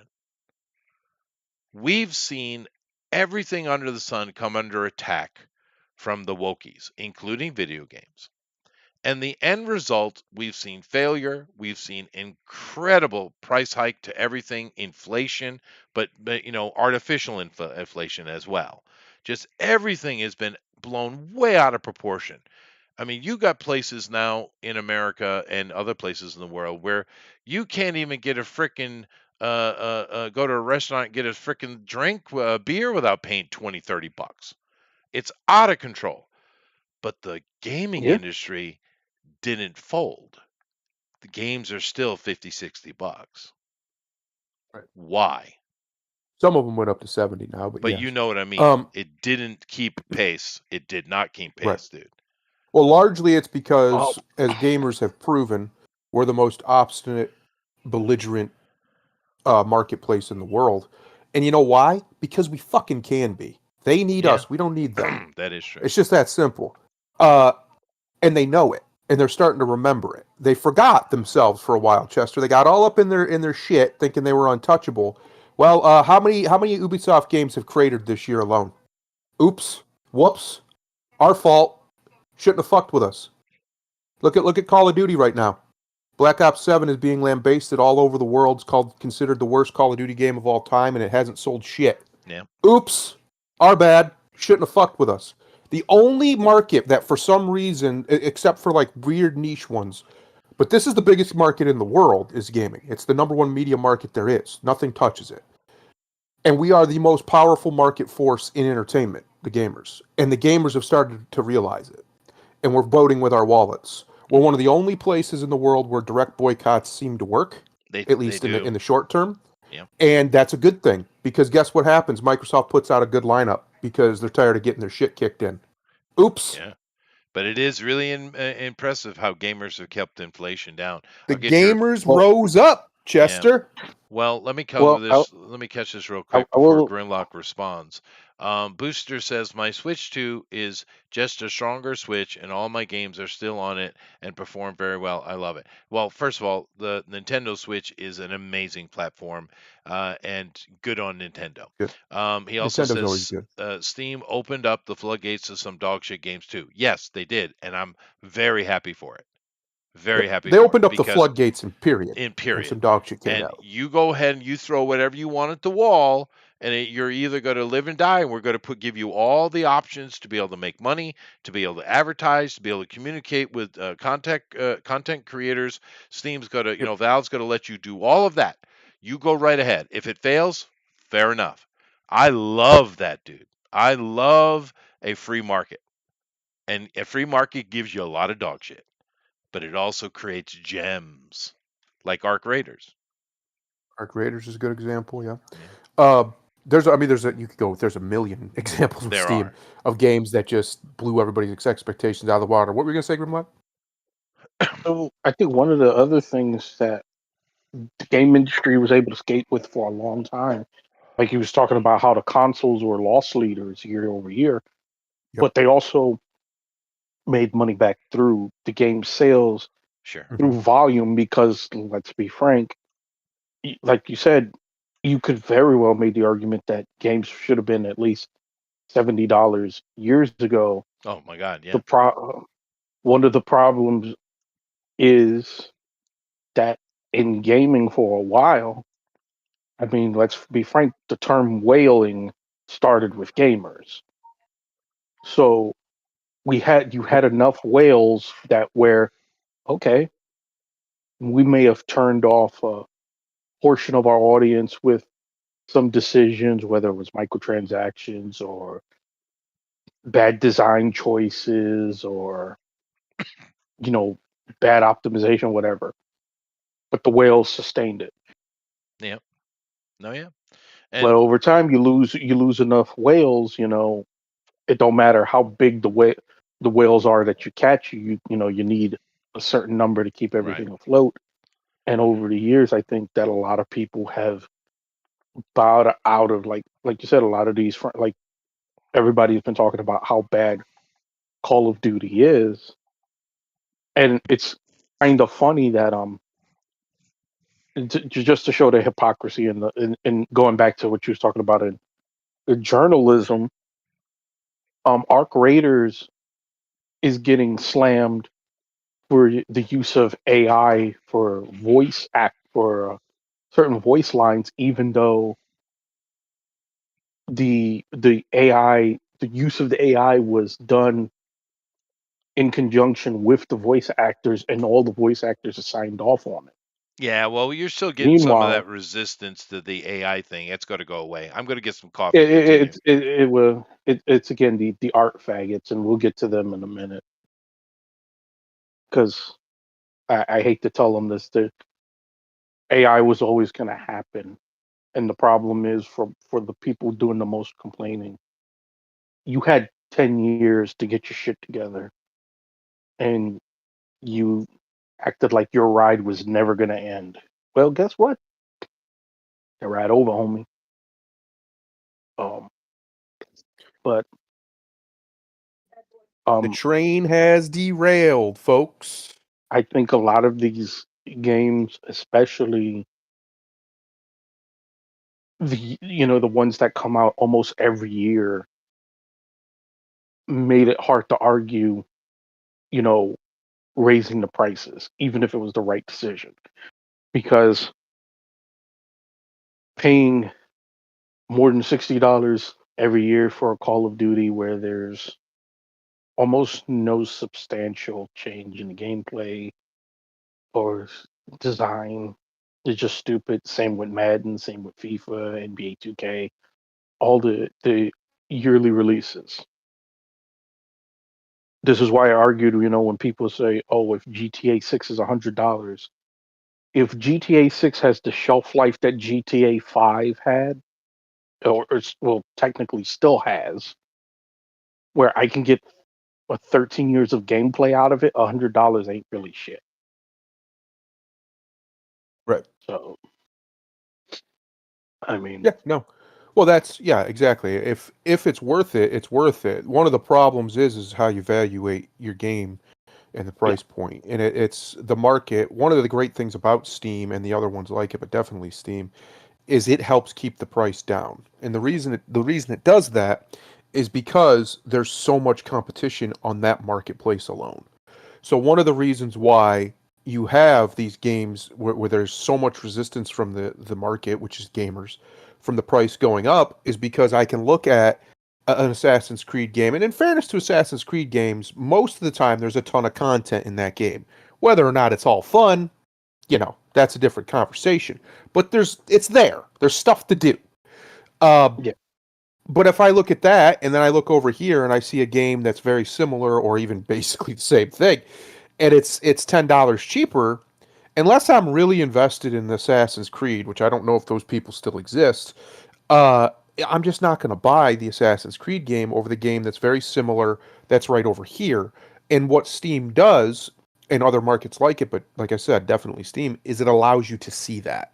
Whereas the traditional way of like console gamers, you have to go to the game store or whatever, look on Amazon, but you're usually only looking at one specific thing or looking for one specific thing. You're not going to necessarily see that, hey, this game that's also very, very similar or maybe even better is a little bit cheaper or the same price right next to it. And you can also get real-time feedback on Steam thanks to like the user reviews and whatever. There's a lot of different ways. One of the best things that Steam ever did was instead of having like star ratings or numerical ratings, it just has the feel of what the audience of the game, the people who have reviewed it, have given it. So it'll say mostly positive or overwhelmingly positive or whatever. That is a much better way to represent if this game is delivering on its promises and if it's what the market, its players want, than a random number that is largely superfluous and doesn't mean anything. Or a bunch of stars. Like, what does that mean? Right? You don't know. There's no way to know. But if it says it's overwhelmingly positive or overwhelmingly negative, well, that's enough information for me to be like, okay, well, the people are enjoying it. Because at the end of the day, gaming is supposed to be fun. That's it. You're yeah, supposed to be having a good time. It's not supposed to be boring. It's not supposed to be drudgery unless that's your kink, I guess. It's just not supposed to be that stuff. It's supposed to be a good time. And what that means is obviously subjective to some degree, but by and large when you're making a mass market game, let's say we'll go back to Assassin's Creed because I'm going to keep kicking that dead horse. Uh and the gamers in the marketplace are saying, "Nah, it's just not fun." Which the main complaint about Shadows, aside from the weird political woke bullshit, is it's boring. It's just boring. It's the same thing over and over and over and over and over and over and over again for like 100 hours, and it's just boring. It's not fun to play. It's just not engaging, and that's a problem, obviously. But you won't normally get that from a more traditional review style or a more traditional metric because even if a game gets boring, it's much easier to just give it like a 7 out of 10 because for the most part it's fine, but it gets boring, gets repetitive at the end, which is what you'll hear in a lot of these old reviews. Whereas with their system, which is much more of a feel, right? How does this feel? Uh, you get that it comes across a lot better. So most likely people aren't going to give it a very positive review if it gets really, really boring, really, really repetitive. Most likely. Obviously that's subjective, but when you have that many people saying it, it starts to become a pattern. And once it becomes a pattern, then subjectivity starts to lose its meaning. And I do believe that's one of the main reasons why Steam has been successful as a marketplace is the makers of Steam, Valve, and Gabe himself, the man himself, understands gamers and the people that they're trying to service a lot better than these big corporations do. And that's yeah, one of the reasons why they do things that just seem like duh. Like of course that's what they do. Remember when they didn't have a refund policy for years? It really wasn't even Steam themselves that didn't want one. It was the it was the publishers. publishers and everybody else had too much stroke. As soon as Steam got more stroke than the publishers, and it was the place where they wanted to be, not the place that Steam had to basically convince them to be. Uh, Then you get a refund policy, and by and large, the refund policy is great. I've never had any trouble. I've refunded a few games, never had a problem. Got my money back, no problem. Wasn't they didn't even argue. So it's one of those situations where it's largely because, and I said this earlier, they're not a publicly traded company, so they have much different rules on the open marketplace than anybody else does. This gives them so much more freedom and so much more control over presenting over everything, but definitely over how they present their product.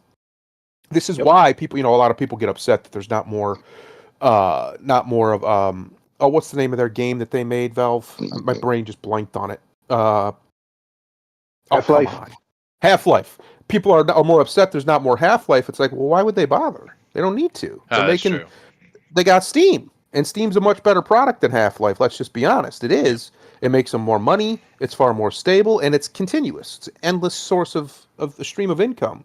So there's no reason for them to go public. Because in a way, which is interesting that I just thought of this, they're already public. Even though it's a private company that is just their owners and whoever, they're already public because they're a public marketplace. And they don't make money if their service sucks ass. They just Yeah. don't. But it doesn't. It's the best one there is. I mean, you And- have other ones. Epic Store is okay, but overall, Steam is still they're the king for a reason because they're the best. Well, and besides, no. with Half-Life, there was a kind of fan dev created, what is it, Black Forest or Black Mountain or Black something. So Something it's like that. kind of has had its a sequel of a kind come out. Sorry, Mhm. go ahead, Grimlock. Well, also another thing these big companies still haven't figured out, and I can't believe they haven't figured out. Twitch. Get with some like one of the things Yeah. these indie games have done that has kicked the ass of these big companies is they will go to a Twitch streamer and say, "Hey, um, if we give you a game code, Black Mesa. Yeah. will you try our game on one of your streams?" And it opens up the door for a lot of It them. Like does. right now, we've been talking about Arc Raiders. I have it up right now. You want to take a guess how many people right now are watching people play Arc Raiders on Twitch right now? Probably I don't know. 100,000. You're really close. 105,000 people are currently watching Twitch, Yeah. watching people play Arc Raiders on a Sunday night. Yep. Yeah. No, and giving out codes and all that kind of stuff. It's just good business, dude. And Steam made that happen easier. You've always had companies reaching out to influential people, for sure, but it was usually more a more commercial, more big corporation. But Steam allowed small time creators to offer to grow and Yes, sir. therefore pull in a bigger audience. It's really No, Steam is The very important. What's I funny hear is Steam is the ultimate proof that capitalism is the only working economic model going today. Yep. Because it's the closest thing you'll ever get to a genuine free market. There's still a lot of regulations Steam follows and has, but they're all sensible for the most part. I think so. Yeah. But because of the fact that it's an open market, that I mean, as long as you get in these particular, very particular things, you can get on there and you can make money. And if your product is enough to snuff, well, you're Yeah. gonna No, get shit on. I But if it think is, you can make a lot of money. And challenge even you you can. can punch way above your weight Way above. simply because you have access. We've seen that happen too. We've seen Yep. little indies come in and make, literally make hundreds of millions of dollars, dude. yeah. Yes. And no joke. And Be- their regulations on Steam, for what I understand, are pretty lenient. They are. I imagine there's They are. certain pornographic things. Yes. There's certain things that they must You can restrict. have pornography. You can even have full X-rated level stuff, but there's still even like you can't have child porn, obviously. Right. You can't do There's straight up restriction. incest, stuff like that. But other But than that, that's you can go pretty okay. far. That's good. Yeah, I'm fine with those rules. Yeah. I'm not complaining. Those are good rules. But and I'm sure there's a couple other things too that aren't adult oriented. Right. But in general, they've let people play the game, and that's great. Although I do have to interject, I just had a kind of almost epiphany. Uh-oh. Epiphany. Well, I went to Epiphany. go make my coffee Also went to the bathroom. I had to dry the dishes because I can't walk past dishes that need drying. Oh boy, this guy. Yeah. Anyway, got it done. And whilst I was doing that and putting that away, I heard an eagle cry, a scream of an eagle. Excellent. And I was like, oh, and it was so loud. And I went and I looked out my window right here, and sure enough, there's a big giant eagle sitting in the middle of my courtyard. Not a Excellent. bald eagle, but I mean they sound the same anyway.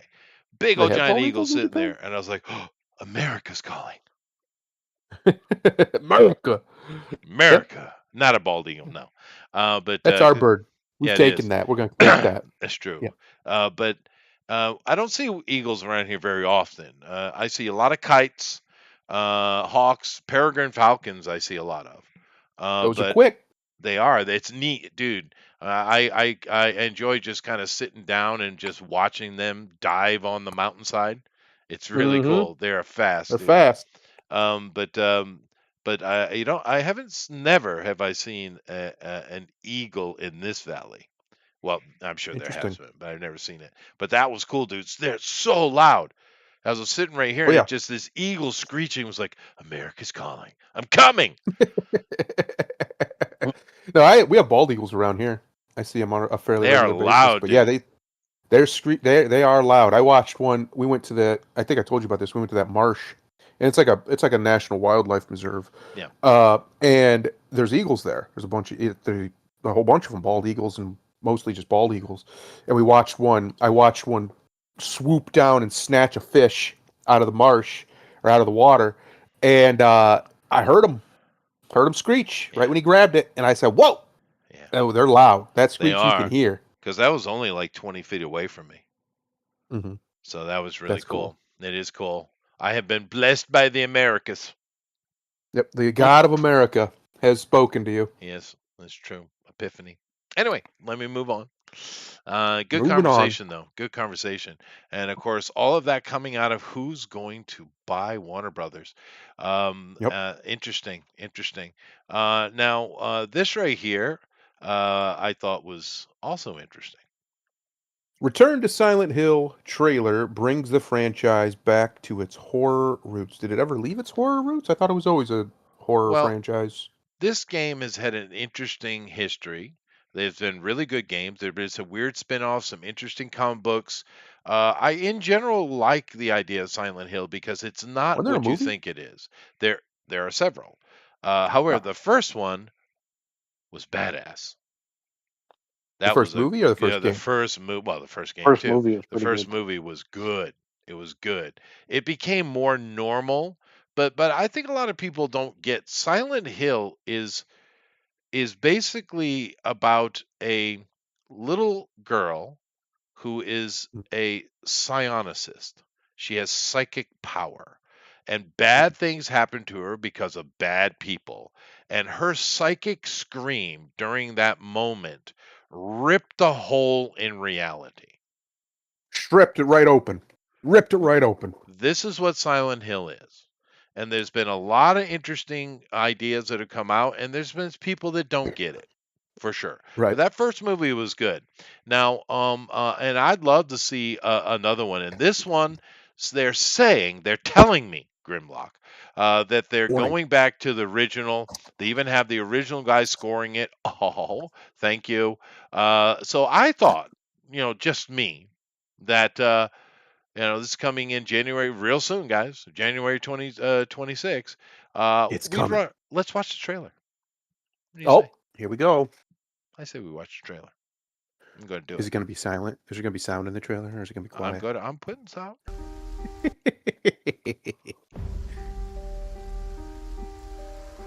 Okay.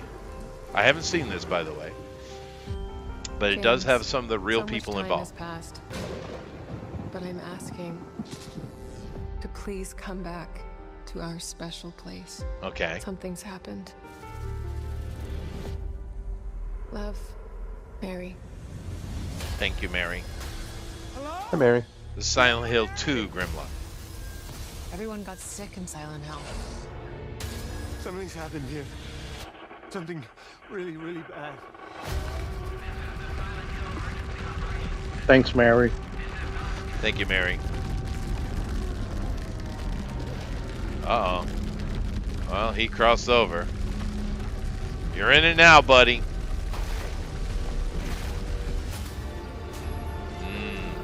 You think that was real or CG? It won't be enough to save her. Because the first Good movie question. was all real, practical, dude, and it was awesome. Didn't you, Jimmy? You woke him up. No one said it would be easy.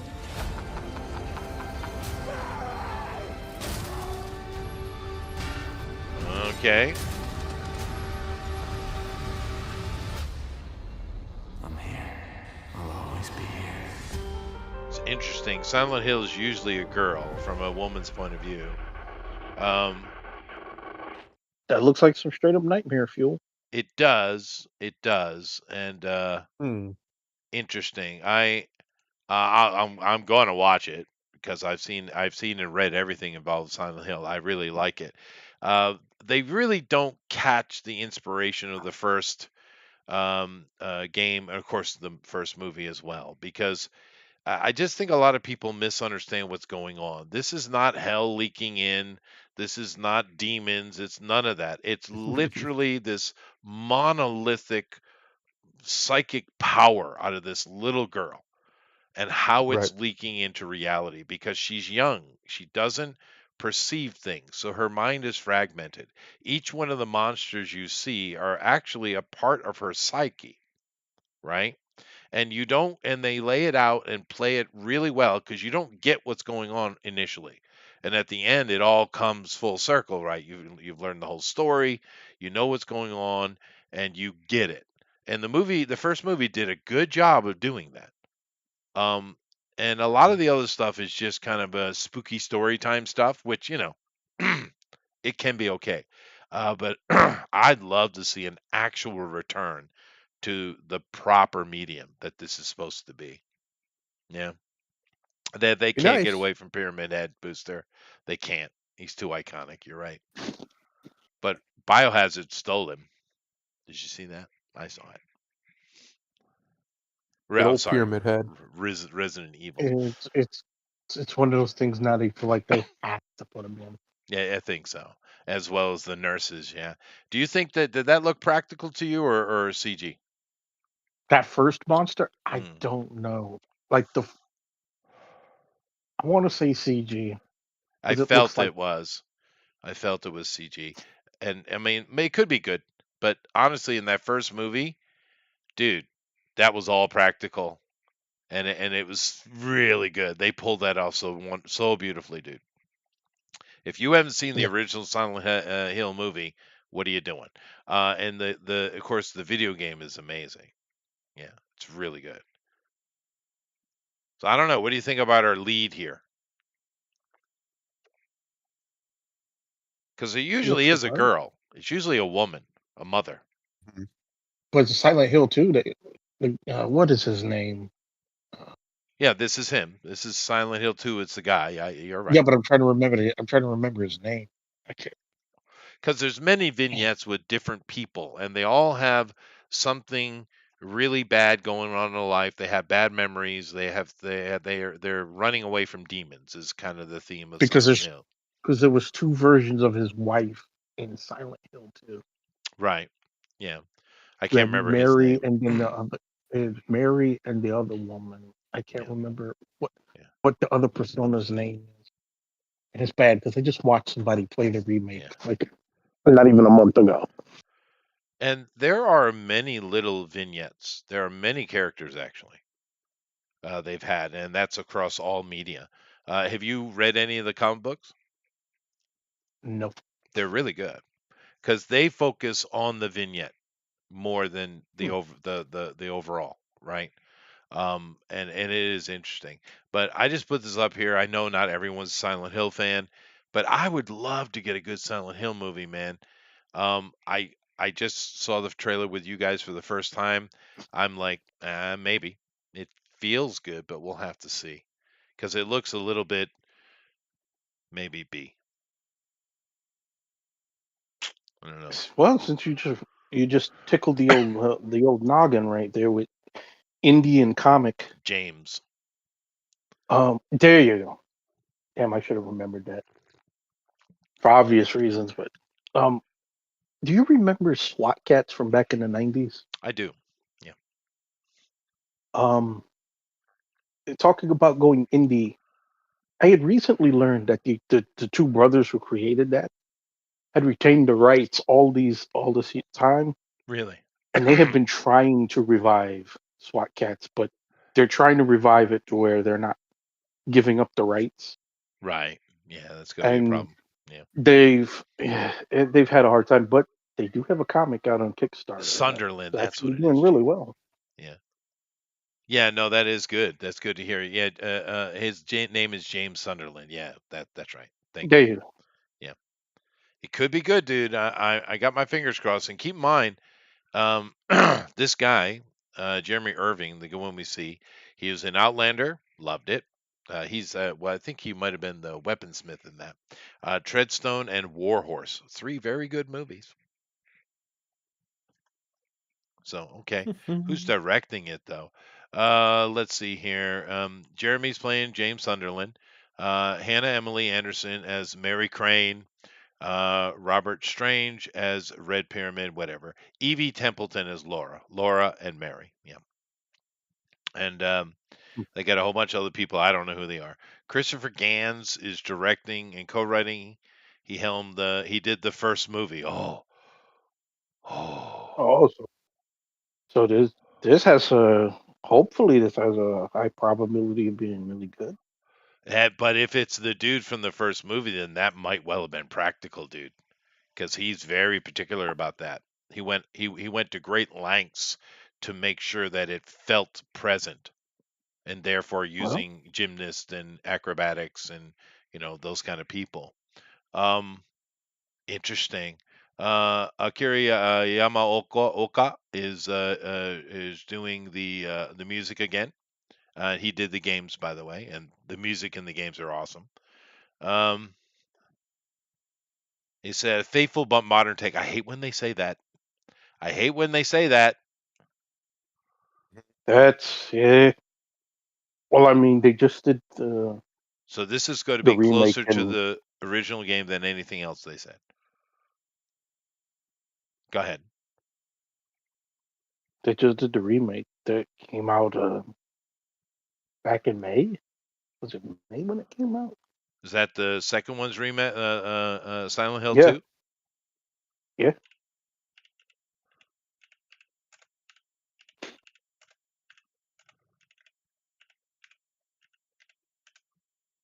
Uh, so maybe if they're talking about the modern take, I wonder if they're like talking about October, taking elements from the remake. maybe.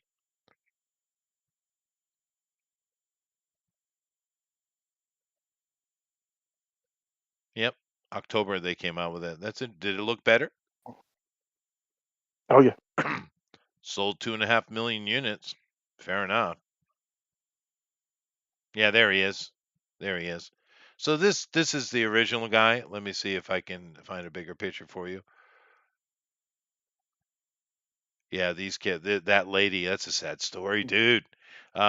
Anyway, of course, Silent Hill is all about sadness and depression, really. Um, but Yeah, so this is your original James Sutherland, and here's your guy. It's all right. It's all right. I would, maybe tighten his hair up a little bit. But is this what the youngins are wearing for their hair these days? I don't know. A lot of them are wearing I can't. mustaches. Something needs to be done about it. Yeah, I know, Alan. I know. Yeah, I'm gonna be honest. In that picture, he looks more like late '90s than 2000s. true. And he also looks more Biohazard than he does Silent Hill. But that's all right. I'm going to check it out though, just because I've I've consumed everything from the Silent Hill franchise, and just keep in mind we almost had your favorite creator of all time, Grimlock, do a Silent Hill, Kojima. Ah, Kojima. You know, it's kind of funny. You know, we was talking about the Indies versus AAA, and watching our old friend Devilish Boredom play Death Stranding, Yeah, and goddamn Kojima. I mean, yeah. I don't know who has to do more drugs, him when he was writing that shit, or the players trying to understand that shit. The answer is always Stephen King. Because Come on, that was a little bit you should funny. not have you should not have a post quote unquote post game sequence that lasts 2.5 hours Yes, you can. It's Kojima. with no with two end credit rolls that by themselves take up over 20 minutes. Like the fuck, man. Alan, The fuck. right? Alan wants Sugar Hill. Okay, fair enough. But yeah, no. You know the funny thing about Kojima, he is, whether you like him or not, important to video games. He Especially is. his I mean, genius engine building. However, Japanese have no clue who he is. that's None, hilarious. isn't it?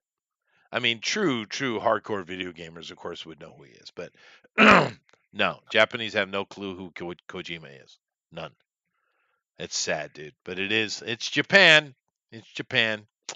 Anyway, let's move along to maybe the most important statement a wrestler has ever made. Here it comes. Here we are. Bret Hart says Vince McMahon and Shawn Michaels were lovers. He ain't playing around either, dude. He's quite serious about it. He's very serious about this accusation. I agree with the Hitman. I think there was some gay sex happening between these two gentlemen. You think? Probably profuse amounts of it. Oh yeah, yeah. No, See, Vince protected Shawn Michaels like he was his boyfriend. He just did. now, of course, this is coming out of the screw job, appropriately named. But of course, if any of you know the history of wrestling, you know that Bret Hart was in Montreal, right? hmm Was Mhm. no kayfabe. It seems that was legitimately betrayed by Vince McMahon and Bret Michaels, um, Shawn Michaels, Shawn not Bret Michaels, Michaels. sorry, at that event. No, it seems legitimate that there was no kayfabe going on. That's right. I don't know. What do you guys think? Do you think it was real or was it kayfabe? I don't know. I want to say it was real, just because Bret is still angry about it. Like he just He is. is, yeah, He's he buried is. the hatchet with them all, right? Or at least he claims he has. But you can tell if it's brought up, he's not happy. No, Uh, so I want to say yes, because even though Bret is one of the greatest of all times, that's a long time to stay that in that character. Uh, but it's interesting that Scott Hall, old Razor Ramon, brought up a very interesting point, because he was I think he might have been just fucking around, but he is on record before he died saying that it was a work. And the reason why he says this is because if you watch the scene back, the camera angles are perfect the entire time. Perfect. They never miss a shot. They even get the shot of Bret spitting right in Vince's face perfectly, and then they zoom in on the loogie, and he's like, "Come on, guys. If this was real, none of that would be happening." This is what he said. And I'm like, he's there. got a point. He's got a How did point. they know where to put the Well, camera every if time? if Vince knew, Brett didn't need to know. True. Correct. The only one who might have been getting uh, not getting worked was Bret. Everybody else Maybe was working. was working, yeah. Now, for those of you who don't know, this is way back, and this is decades ago, and 97. there was stress because Brett Mike, gee, what is wrong with my head? You're a Poison Jesus, fan, aren't you? no, I'm not. But thank you. Okay, but Brett is uh, one of the best actual legitimate ringmasters of all time. Legitimate. Yeah, top The 5 guy easy. can do everything. He can take a guy who sucks and make him look great. hmm He's perfect, exactly what you need pro wrestler, 100%. Never Really good injured at it. another wrestler in his whole career. No, he knew he was his ring generalship was legit, and Mhm. there was trouble where he wanted. I think it was all about money. He wanted some money, but Yeah. Vince didn't want to pay him what he thought it was worth, so he was going to go at NWA or No, WCW or WCW. WCW. Hmm. So there was a whole bunch of stuff going on, and in Montreal at an event, he was fighting Shawn Michaels because that was the story going on at the time, and they had the ref did a quick count and Brett No, not lost. even a quick count. He put him in Brett's sharpshooter, his own finishing move, and the ref said that Brett quit when Brett didn't quit. He was like, Right. Brett was like, what?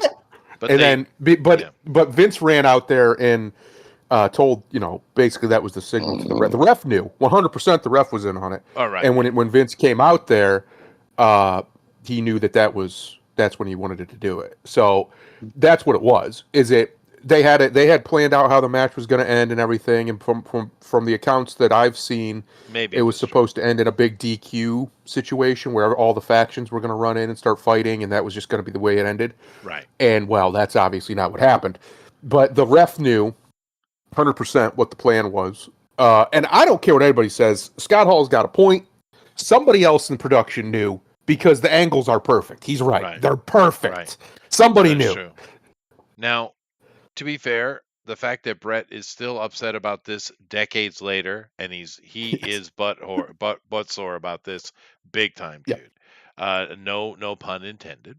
I, I Um, I like so I like Brett, but God, you have got to be one of the most bitter and spiteful men he He's is so bitter. petty. I He have is petty. ever Yeah, seen on God's green it is earth. true. It I is true. mean, But bro, even when you get your flowers in the end, you just can't let it be. no, we can't. And this Mm-mm. was just the other day he made this statement. Grimlock, could you do your best Brett Oh no. and read I this, please? I don't know I if I could have a I Brett. Not Brett. Not Brett. let's Sorry. let's see where from I remember. Let's see. Yeah. Oh, sorry. Right here. Go ahead. Go ahead. Yeah, right here. I don't think I can Hold do on. Brett. Okay. Maybe I watching it remember and going. watching it and going, I think there's more. Wait, I think there's more going on here between these two guys, honestly. And I'm not trying to be just. I'm just being honest and blunt, but I don't know. I suspected, and now I really have serious. I think that Sean and Vince are sleeping with each other. Nice. I honestly, I'm not just telling you. I think I'm very close to the truth here. Fucking dying. Sean and Vince were lovers. I'm being dead honest. I'm telling you. When I look back, it's like I got caught between two lovers, you know. I got shafted and screwed over. Sean was so envious and jealous of my position that he finally hit sleep with Vince again. The pettiness! The fucking I know. pettiness! Let me tell you. See, oh, And I, this t- is. Yeah, go ahead. It's so good. and I, and I tell you, I say this with absolute. I would say it to Sean if he was right here. I would actually like to have Sean come clean and say, Yeah. "Look, we were lovers," because I'm sure they were. I have absolute 100%. If I saw either Vince or Sean here, I would say I think you two were lovers. Well, we know Brett They would do talk, that. and people talk about the shit that Donald Trump says. Holy fucking shit! This- Now, now here's the question I got from this. Right. This is my question. Right. Um, with this statement, I watched wrestling for decades, Booster's trying to and get your channel shut down. um,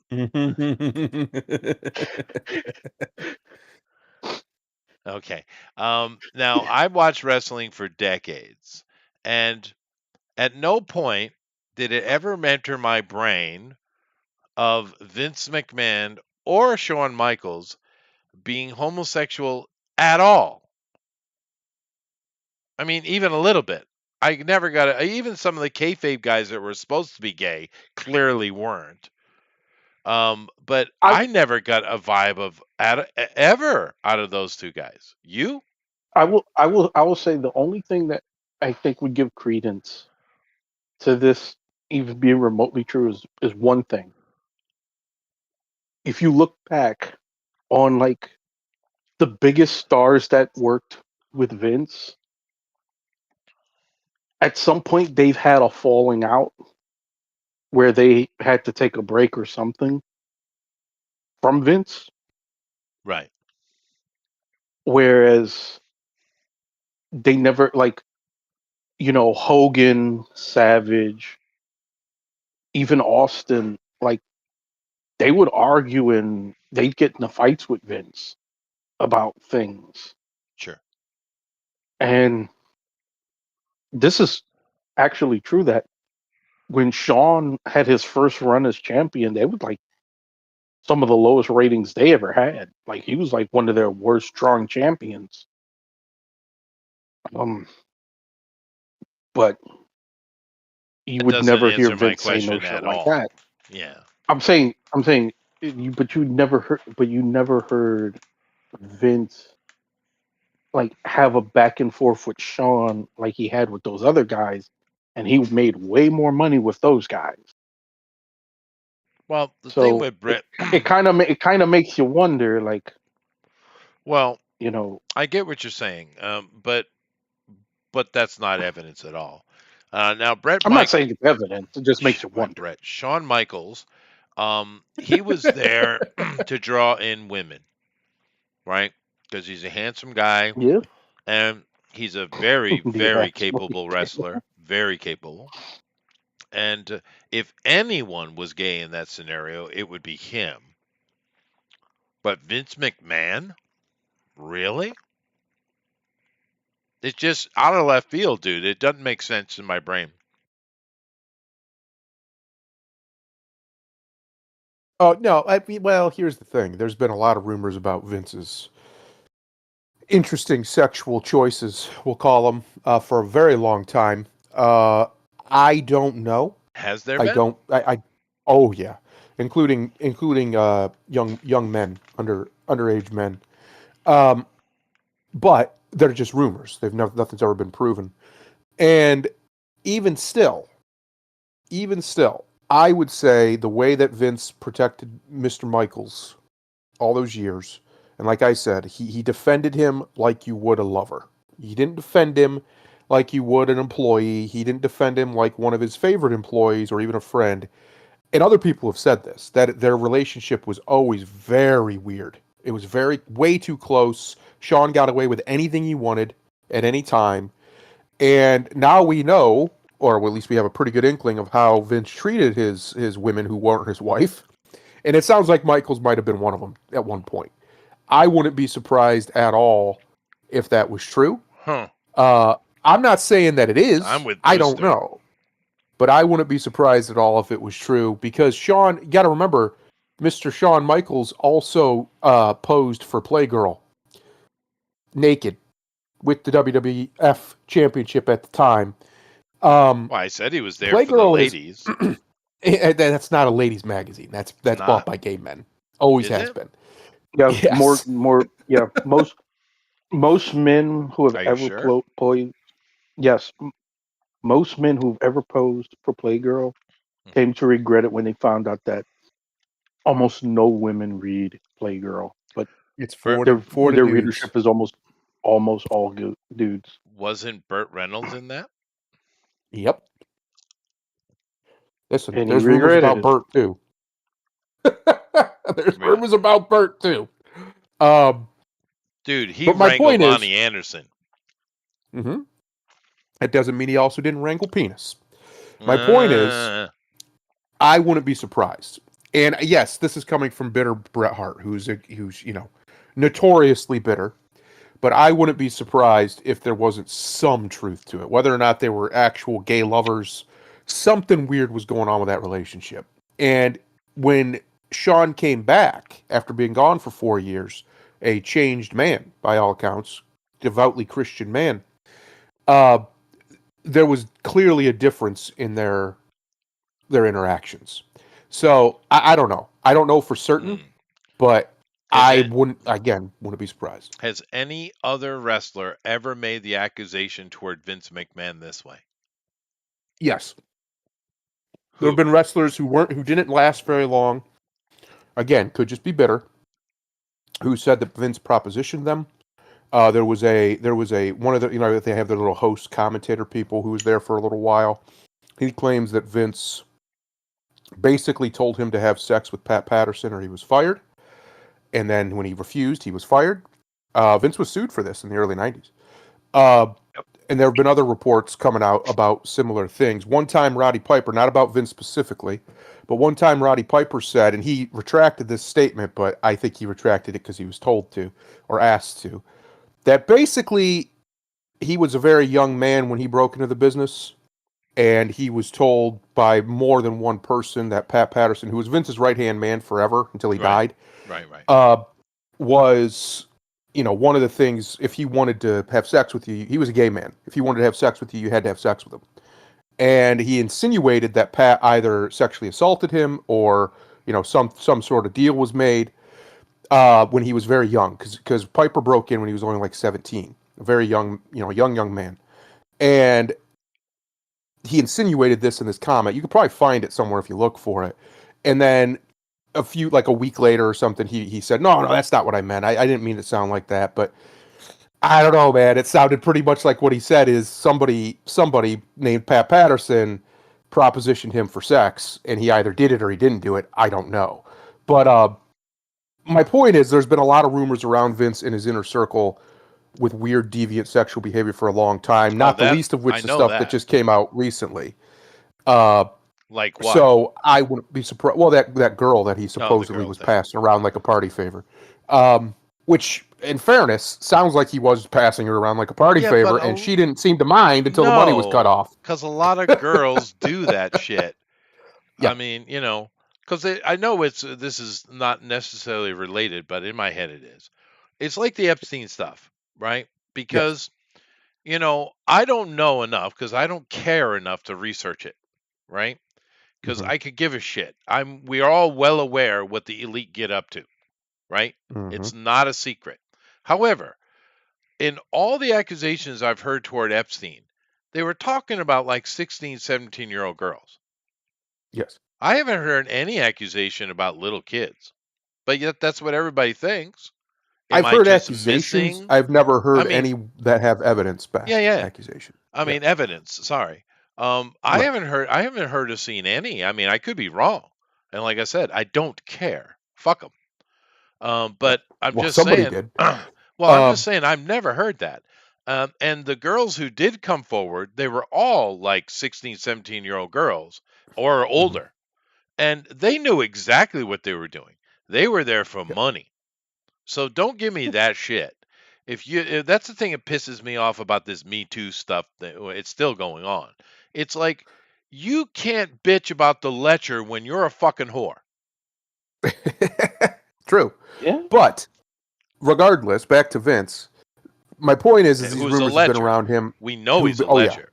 Those rumors have been swirling around Vince for a very long time, including, like I said, because there was a time. When labor laws were a little more lax, there was a time when they would go to towns or whatever, and they would hire these companies to help them set up their stuff. Like for smaller shows and stuff too, they wouldn't always take the big truck. Sure. So they would hire these companies, and a lot of times those companies would hire in teenage boys or whatever, and to work there because it was cheap, easy labor, cheap, easy money. So, but there was rumors back then about. It was called the Ring Boy Scandal, even, where he was fairly credibly accused of propositioning or having sex with some of those teenage boys. So I don't know. Again, he's never been convicted of anything. Nothing's ever been proven. And he's a very powerful, bombastic man. No doubt about that. It's very likely that it's bullshit. Because we know what these people do. Look at Trump. Look at all these rumors about him, and nothing's ever been proven. So... It's very they were also friends, him and Trump. So it's very, very possible but that's the case. Yeah, I was sad that he didn't sleep with Stormy Daniels. I mean, That he was can a do feather better, in and the he did. cap. Nah, I don't think he did it all. I think that's pretty much, No, I'm saying unfortunately, he can and did do better. His wife is gorgeous probably. and Well, still sure, gorgeous. but I'm just saying, I kind of like the feather in the cap, but old Trumpy's getting porn stars. But yeah, no, I get it. I don't. But for me, it's hard because I don't understand why you wouldn't want to have sex with a man anyway. Personally, they're not very That's because attractive. you're a normal kaiju. I am. Well, because for a genuine straight man, it's disgusting. The Well, thought of yeah. I touching mean, another they could man's do penis right. Yeah, at yeah. all. Shut up. Yeah, Um, exactly. We but have the data on this. It's literally like looking at maggots it's for straight weird. men. I It's mean, it's but gross. I'm cool. They do what they want to do, man. It's whatever. Just leave me out of it. But yeah, I mean, I never got it because women are, they got like the hips and they got the Hmm. boobies. It's so, Hmm. they have the appropriate number of holes. You know, it's That's right. better. So I never got that anyway. But that is a bit shocking to me. Like Shawn Michaels being a gay or bisexual dude, yeah, sure, I'll buy it. No, I mean, that wouldn't shock me. But Vince McMahon,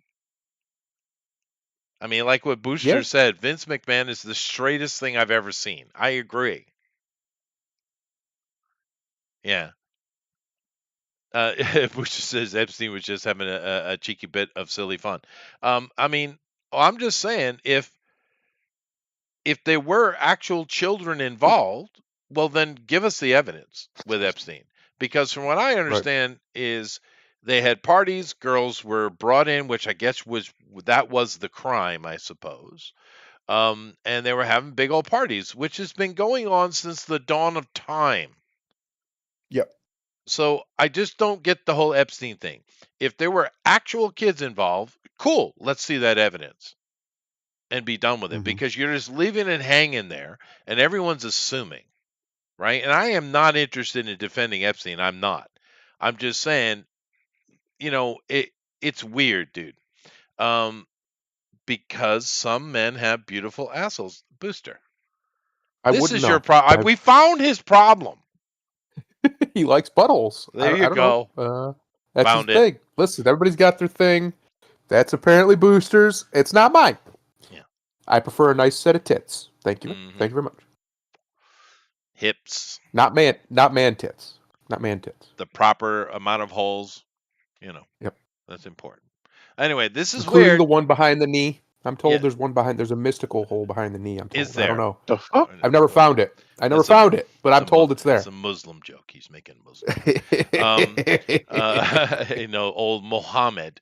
God, that's even worse conversation than Daryl. You bastard. But anyway. Ugh. All I'm saying, the whole point I can make on this is if it came out tomorrow and Sean was like, "Yeah, that happened," I'd be like, "Yeah, I buy that." That's about Alrighty. as much as I would care. It was 30 years ago. Who gives a fuck? Yeah, but Yeah, I Sean's buy that. never good. No, he would never admit that. No, What are you he's talking he's got too much invested in again about? Yeah, and Christianisms now. yeah. But I mean, let's be fair. Shawn Michaels was a hit. But like I said, he is very capable wrestler. He has Oh, he's one ring of the best in-ring wrestlers generalship. of all He's time. really good at it. Yeah. But he was in there for the girls. That's why they had He it was there. like very similar to Macho Man in the ring, and insofar as he wasn't a big guy, just normal sized guy, but you didn't know it when you were watching him Yeah. because the way he carried himself, he came off as big as these giants that he's in there with. Although I don't know, you tell me what you think. Sometimes he comes off a bit stiff, though. Yeah. I think he probably, Especially as he got older. yeah, but I think with his that kick he did, I think he's hit people way harder than he was supposed to on many Oh, for occasions. sure. Yeah, super kick right to the chin. Yeah. That's just a round kick. It's just a basic round kick. Yeah, but he's a bit stiff for me. Whereas Bret Hart, never, dude. Bret looks so much more violent, and you can, but everybody who's ever wrestled him is like, no, he's soft as a baby. You Yeah. don't ever feel it. Yeah, that's But what it I mean. looks He more was violent, real which is why amazing he's pro. a better. Yeah, he's better at his job. Like he probably him and Stone Cold and Scott Hall probably threw the best punches of anybody. They always look good. They look like they're punching that dude right in the mouth. They're not. obviously, but that's what it looks like. Yeah, they were really And real professional. You're yeah, gonna just leave GG woo right out of it, huh? yeah. No, he's not. He threw better. He threw the good chop, but I don't know about his punches. His punches weren't as clean. No, well, yeah, but he was a good seller as well. Yeah, Oh yeah. I have great respect for Bret Hart. I'm more for me. I still stand behind the quintessential wrestler is Randy Orton. It's not just Yeah. because of his ring generalship. It's which he is very similar to Bret in that way. He is Hmm. very soft. He's not stiff at all. But he Smooth as also butter. looks like exactly Yeah. what a picture of a wrestler should Throws be. clean punches too. Actually, very clean, nice and. To me, that's one of the key. If you can't even throw a worked punch and make That's me right, believe Alan. it, I'm not going to believe much of anything else you're doing. I'm just Yeah, not, because yeah, I know you're a pussy. Because in order to throw a good fake punch, you have to know how to throw a real punch. yep. You just That's do. right. So if you can't pull that off, then I'm like, yeah, all right. Fair enough. I don't buy you. You know how interesting, how quick, Alan, and you caught that too, because I said Gigi, woo, because my Gigi means grandpa, right, in Hmm. Japanese, and my kids, because I showed them wrestling, and my daughter wasn't as interested. My son loved it. He was big Undertaker fan, perfect for a little kid, right? But there was As a he should be. as he should be. But there was a time where he was had come back and he was doing a run again, even though he was way too old to be in there, doing Yep. his thing. But my kids absolutely adored him, even my daughter. Oh, Right? Rick. Oh, Yeah, Slick Rick. yeah, Yeah, he um, was goofy. yeah. He was, but my kids just loved him, and they just called him Gigi Woo. So it was cute. It was No, cute. if you ask most of the wrestlers Ric we're talking Flair. I'm about sorry, Ric Flair, if I didn't mention. as the best of all time, most of them would say Ric Flair. Like Stone Cold would say Ric Flair. Sean, well, Brett would say himself because he's Brett, but Sean would probably say Ric Flair. They just would because he's Ric Flair. He's the man. Yeah. But I'm just saying, even though he was way old, he shouldn't even been in the ring. Mike, he Oh, still was he entertaining, was dude. going 10. He Entertaining. went 10 years after that. He was Yeah. still going. He just went. He wasn't in WWE. Uh, he'd go now if they'd let him. Rick, he loves it too much. He would Yeah. he would die in that ring. Many have. But Yep, anyway, that's a sad statistic right there. I had to cover it because damn. that is pretty funny though. I like that Brett's. It's just I respect it. When you listen, I respect excellence, and Brett's like, I'm going to be excellent at everything, even vindictive pettiness. I'm the man. I'm the best. Watch, I'm going to hold on to this grudge for 30 fucking years, and there's nothing you can do about it. Yeah. All right. Another interesting from reading this article, because you guys know that I use Cosmic News, Cosmic Book News. Um, Mhm. not be, I know that some things can be a bit outrageous on here, and we do cover that because it works so well as a presentation here on the channel, right? That's why I use it. But we've read many articles from Matt McLoin here over the years, and I'll tell you what, this guy is a wrestling fan, old Matt, Yep. because Seems to enjoy it. this conversation he's having here is intimate knowledge of the history of wrestling, not just a cursory thing. Because like when I'm talking about a subject I don't know, I will do research on it, right? Hmm. Because it's my job. So, but that's not what this is. Old Matt's a true wrestling fan. Anyway, let's move on to holy shnikes, dude. Holy shnikes. Superman #1 sells for record 9.12 milli. Wow. 9M coming in for a comic book, folks. And that's a 9 too. That's almost pure mint, dude. Man, Almost pure where'd mint. that guy have that at? It Holy was in crap. an attic. They found it in an attic and That's wild. they put it on auction, dude. And And made here's the $9 auction. million. Yeah. That's Here's crazy. the auction, by the way. But I mean, damn, dude, $9 million. Gotta love you could find something in your attic that you can retire on. Oh, easy retire, dude. 9 million. You put that in the bank. If you can get yourself a 4 or 5% somewhere, you're good. You're golden, buddy. Wow. It's just, I know for a lot of people maybe it doesn't mean anything, and it's like, what, a comic book? Fair enough, fair enough. But that's not no 9. Look at those stains. Yeah, well, fair enough, Jimmy. But fair enough. But it's being listed as a 9. It was professionally done. You're right. Look at these stains. You're right. And it says off white to white pages. So they're talking about the interior, I guess. But it doesn't matter. Holy cow, dude. Fewer than 100 copies are known to exist in any condition. This is just one of 7 graded 6.0 or higher, making it rarer than even the Mile High and Davis Crippen pedigree copies. So, out of somebody's attic, they dropped the most expensive comic of all time to be sold. Yep. $9 million. And the thing is, I've read this comic. Now, here's the thing. I have read the entire Superman run. I'm rereading again, and I'm up until the 70s now. And just when I have a chance, just reading Superman stuff again. However, the interesting thing about this original comic, it's not even very good. No? No. And the second most interesting thing is, I've read it digitally. I mean, someone scanned it. Who takes apart a multi-million-dollar comic book and scans it? A dummy. I mean, I'm serious, right? Because this is back in the 30s. They didn't have digital anything, right? Right. So I don't know. But nevertheless, Pure evil. That's yeah, a pure pure evil, evil. if you look at it like that. Superman #1, 1939. Whew, boy, wouldn't you That's love it? crazy. Now here's the thing: if you actually found this in your grandma's attic, would you keep it or sell it? Oh, I'd sell it. If for 9 mil, yeah. I'm 40 years old. I ain't got time for it to appreciate more. That's getting sold. 9 mil, 40 years old. I can ride that out the rest of my life, no problem. What about you, Grimlock? Yeah, probably would.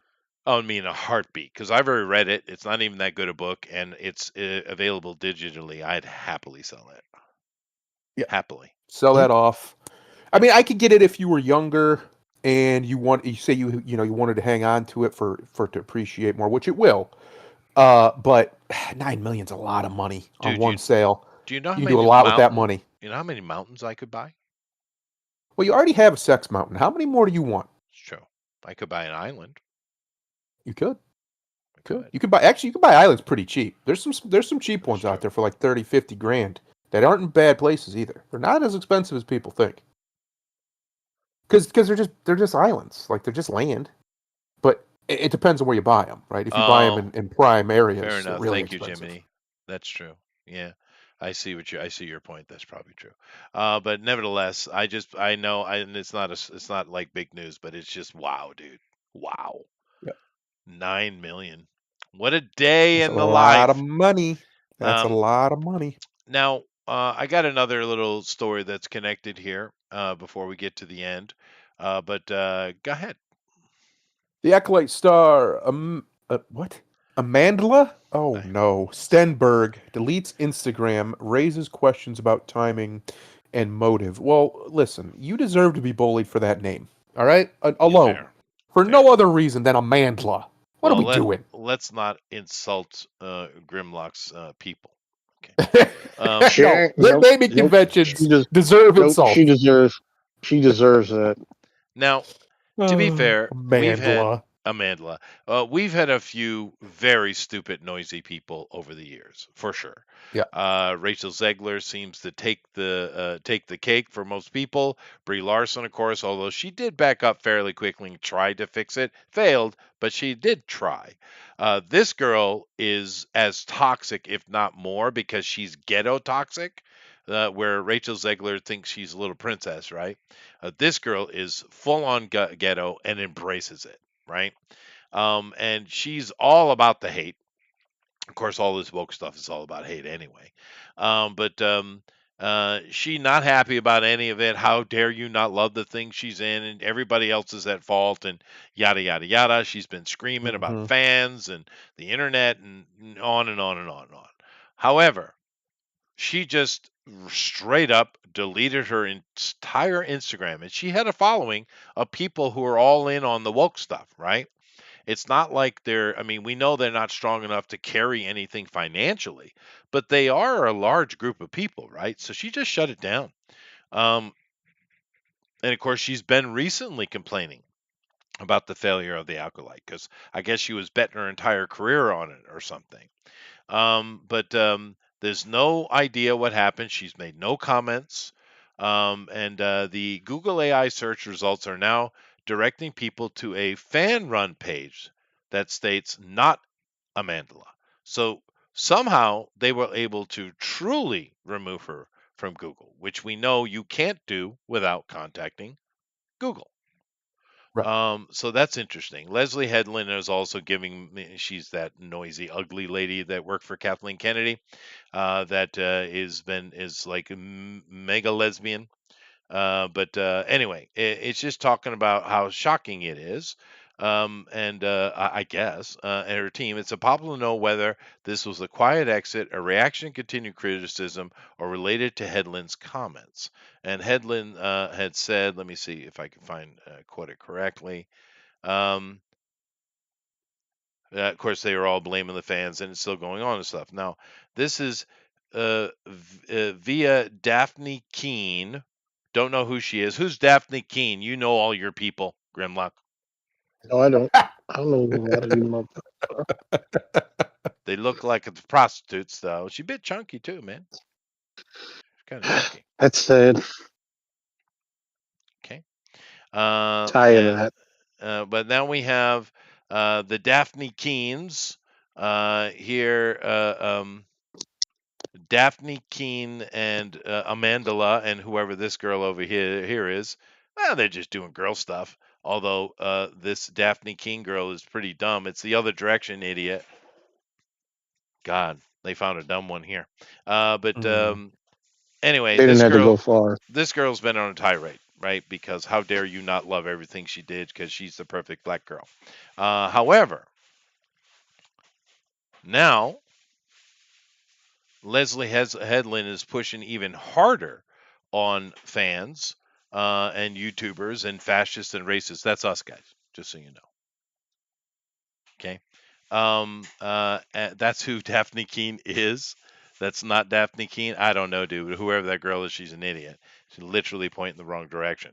But so they're still pushing that they are mega butthurt about this Acolyte thing, which is interesting because didn't we have who was that witch lady in the Wanda series there? Something all along. Elizabeth Olsen. No, Agatha no. all along. Agatha all along. Oh, that was a terrible. And that was pretty horrible. This one was Acolyte was pretty bad too, but not quite that level bad. But that one, they all blamed everybody else for the problem as well. But you don't hear they're not as butthurt about Agatha for some reason. But this failure of the Acolyte, man, it really stung for them. Really stung. And the simple fact of the matter is, it failed because no one watched it. And the few people who did was like, ooh, that's not good. Who cares what a bunch of people who are like, yeah, it's not for me. Who cares? This thing failed hard, but it's really butthurt them, dude. Why is this the one that they're so pissed off about? Why do you think it is? Because a lot of their stuff has failed, and they always blame us. But this one, they're not letting this go, dude. What do you think it is? Why this one? It's a good question. Maybe they're just very petty people. Probably because they largely have nothing else to speak about or to go, like going for them. But it's also, I bet if I had to guess, is what I'm trying to say. I bet if I had to guess, they really wanted this one to work. Because look at it. It's everything they promote in one show. In space. Lesbians in Star Wars. Agatha all along was it's got a bunch of ugly black girls in it. Yeah, but it's ugly white girls instead of ugly black girls. Not that ugly. Well, she was in the show. She was hideous in that show. I think there's two major differences. One, Agatha all along was a fucking meme all along. Like nobody took that shit seriously, Right. Yep. including the people who was in it. Yep. Second, and I think this is the bigger part. There was nothing about the Agatha show that was gonna change the lore of Marvel, even as shitty as it was. The Acolyte was trying to rewrite the lore of the origin of the Jedi. Right. It's the Headlands whole trying to create This a this different space history. Yeah. this ugly dyke and her apparent daddy issues, and according to the interviews, sister issues, was like, bitch, seek help. Yeah. Um, seriously, you got some serious issues going on. You um no, they really wanted to have this series that rewrites the Star Wars lore, kind of like, you know how when Doctor Who they had Oh the yeah. female Doctor, Yeah. and then they tried to further rewrite the lore that the first Doctor was this fat black woman, Well, and they was really technically trying a to. little black girl. Anyway, go It ahead. grew Yeah, up to be a fat black woman. that's true. Yes. It and they was trying to do that same shit here. And again, I think by the time the Acolyte came along, you know, they talk about the 5 stages of grief where people just accepted Star Wars. By the time the Acolyte came out, I think a lot of people, even the most hardcore Star Wars fans, just accepted that Star Wars was dead. Yeah. No, and it is interesting you mentioned Doctor Who because that's another good example of the destruction of an IP. An old one, much older than Star Wars, by the way. Not quite the franchise, but still old, Yeah, beloved by its fans. And the thing, one of the big mistakes they made with the Doctor, or there are many, but one of the big mistakes they made was, if you remember, long time ago, right? We had a spin-off show from Doctor Who. I think it was during the David Tennant period, maybe. Yep. And it was a spin-off on the Face of Bo, right? Yeah, it's Of Torchwood. course, yeah, Torchwood. It was before he became the Face of Bo, and Hmm. that character was known openly gay guy. Didn't Yep. hide it. Didn't sugarcoat coat it. Of course, they didn't throw it in your face every damn episode either. But he was a gay character. People loved that show. So did I. It was because it was fun. It was well done, Torchwood. I enjoyed it. And that was a Yep. good spinoff. So here's the thing that I'm a bit confused about. Doctor Who has demonstrated the ability to do a spinoff. And so why didn't they just create a show called Time Lords and just introduce, like, have a season of introducing a new Time Lord? You can do You know whatever you why. want. You can have You anybody know you why. want. You can have a little teeny black gay guy like you did. Chester, you know the answer to this I question. do. I'm They a wanted their teacher. scalp.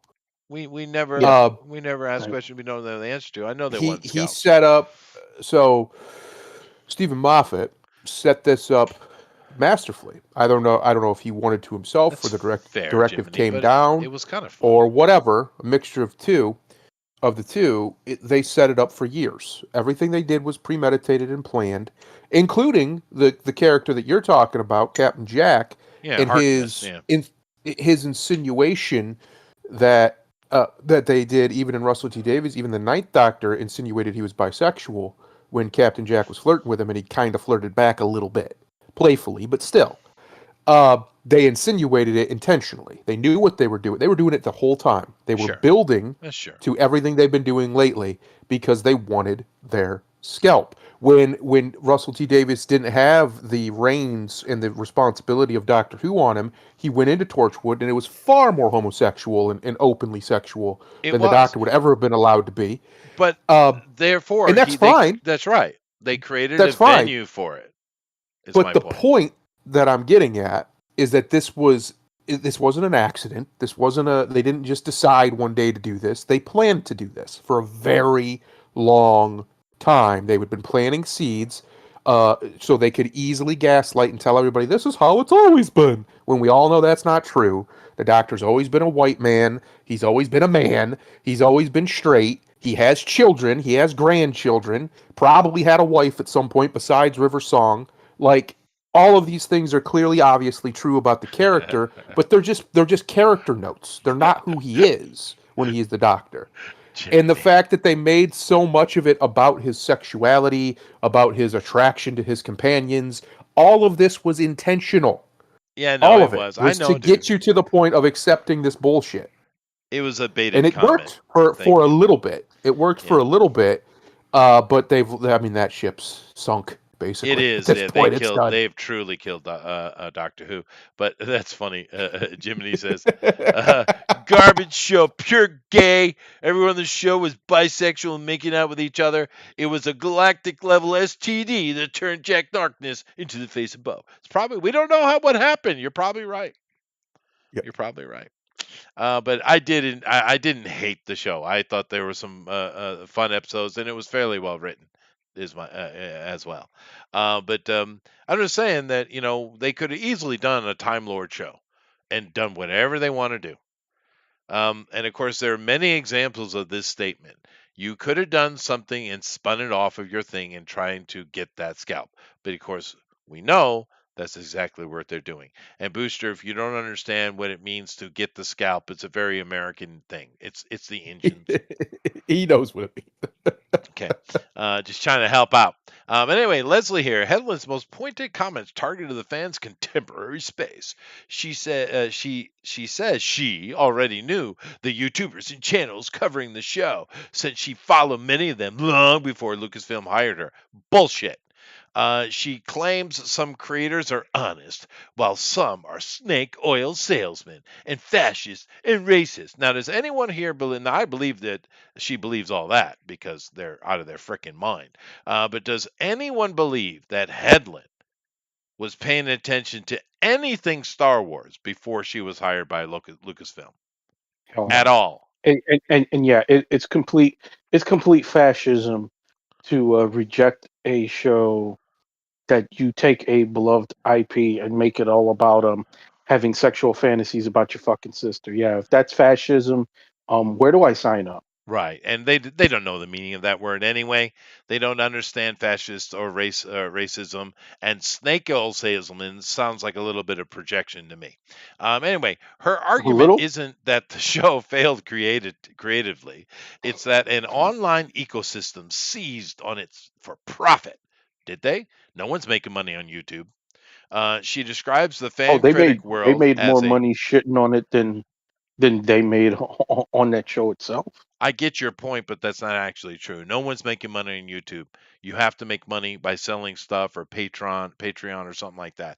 YouTube has dropped it. It's all the way down. Just so you guys know how bad YouTube payout has gotten from the heyday. We're down to you get $1 for every 1,000 views. Do the math. It's not very much money at all, dude.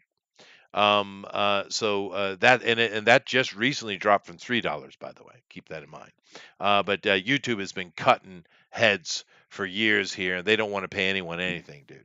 But nevertheless, my point being is that she's a prophet. She describes the fan critic world as a business model that feeds all Star Wars content. What? More projection. Insisting that the commentary around the franchise may now have more cultural impact than the franchise itself. Well, that's the problem right there, little lady, that you never understood. None of you people did.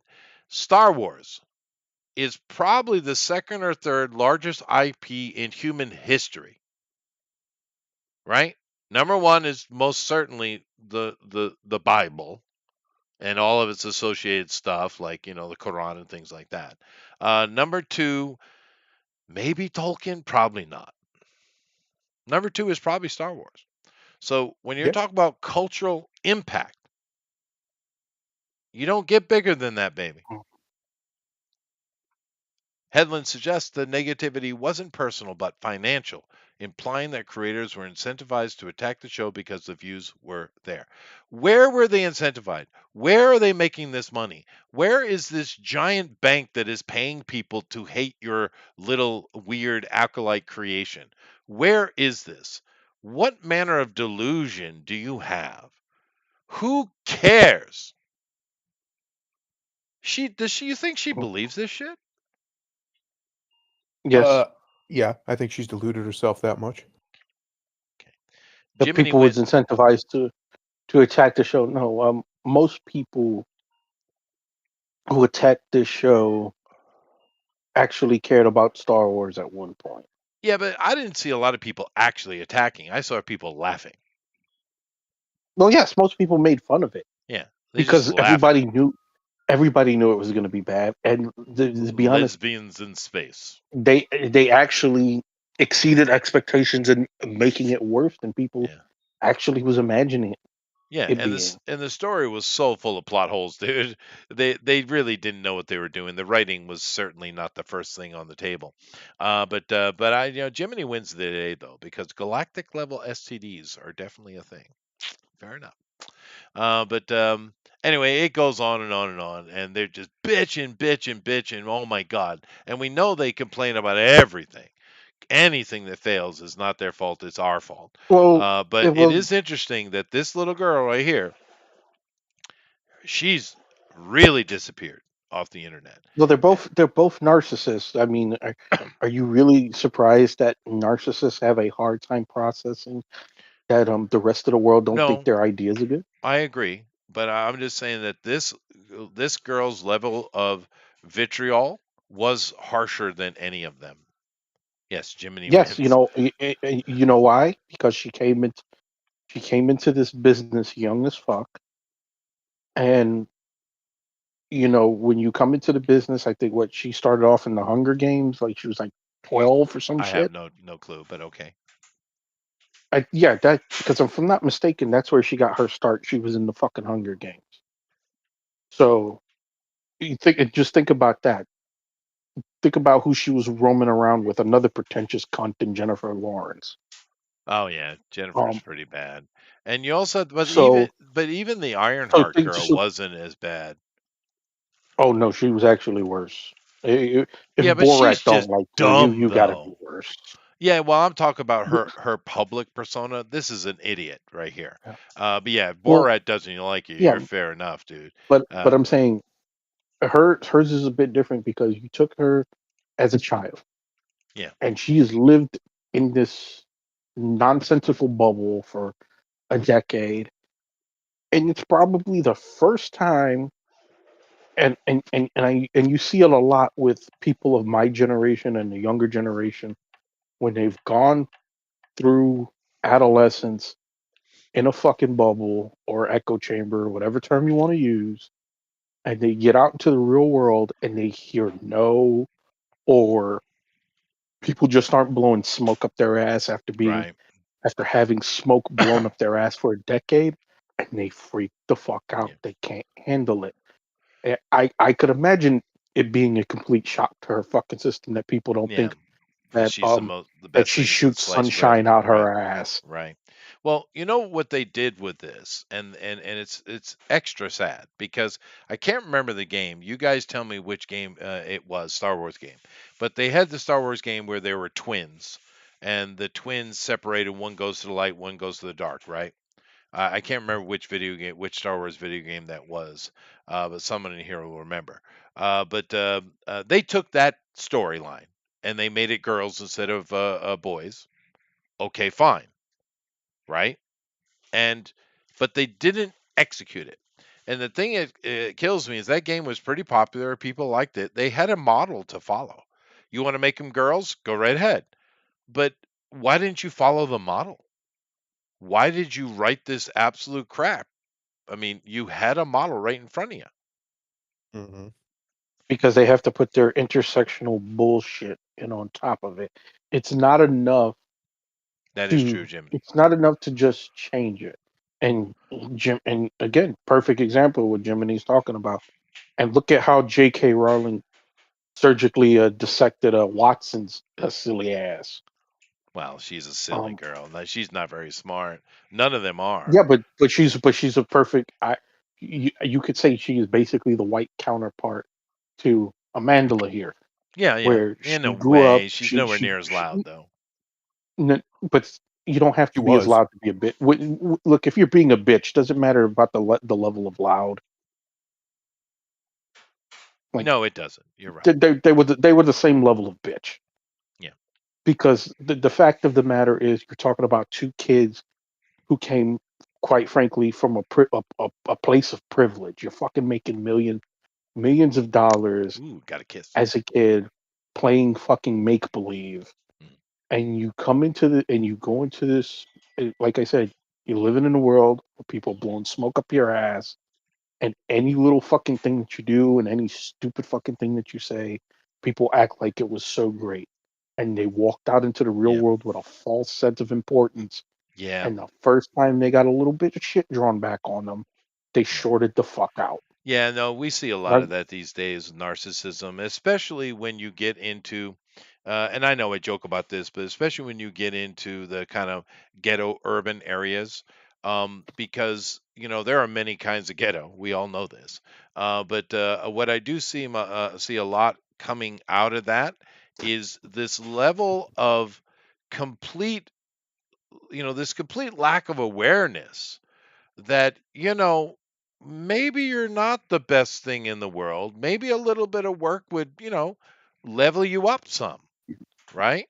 The narcissism entitlement coming out of many communities, but particularly that community, is really bad, and the women are the worst. And by the way, Jiminy, I'm going to have to take your win back because I just got a kiss, which gives me the win. Ha! Excellent. Okay, he's got a well, beautiful wife as well. well, it, that's an easy one too. It's these people are operating on stolen valor. Oh, there's There's a lot of nothing that. to me more. There's nothing more insufferable than for me having to hear somebody under the age of 25 acting like they're some fucking civil rights leader I know, it's when so all they've done ridiculous.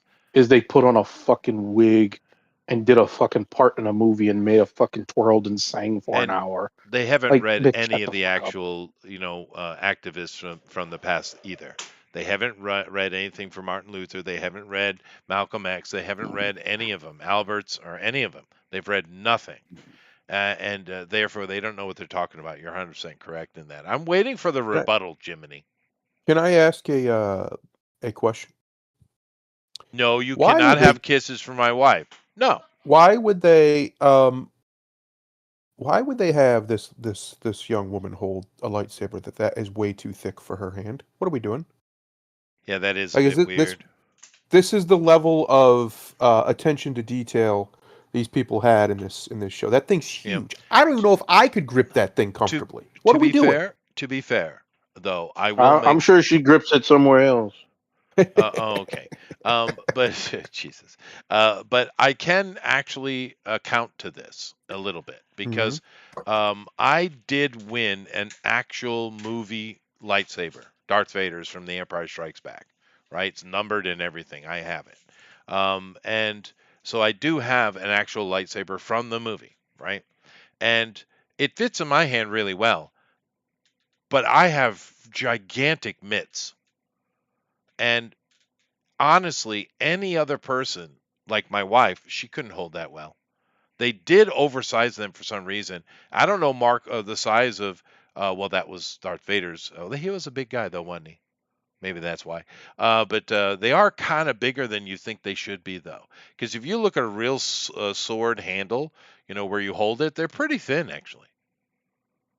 Yeah, they should Wasn't the be. original guy? Wasn't the original guy who was in the suit? Wasn't he like 6'6" or something? He's a big bastard, but I'm saying I literally have one from the movie that was used, in the movie, and like I said, it fits in my hand pretty well, but it's bigger than I'd want it to be if it was an actual weapon.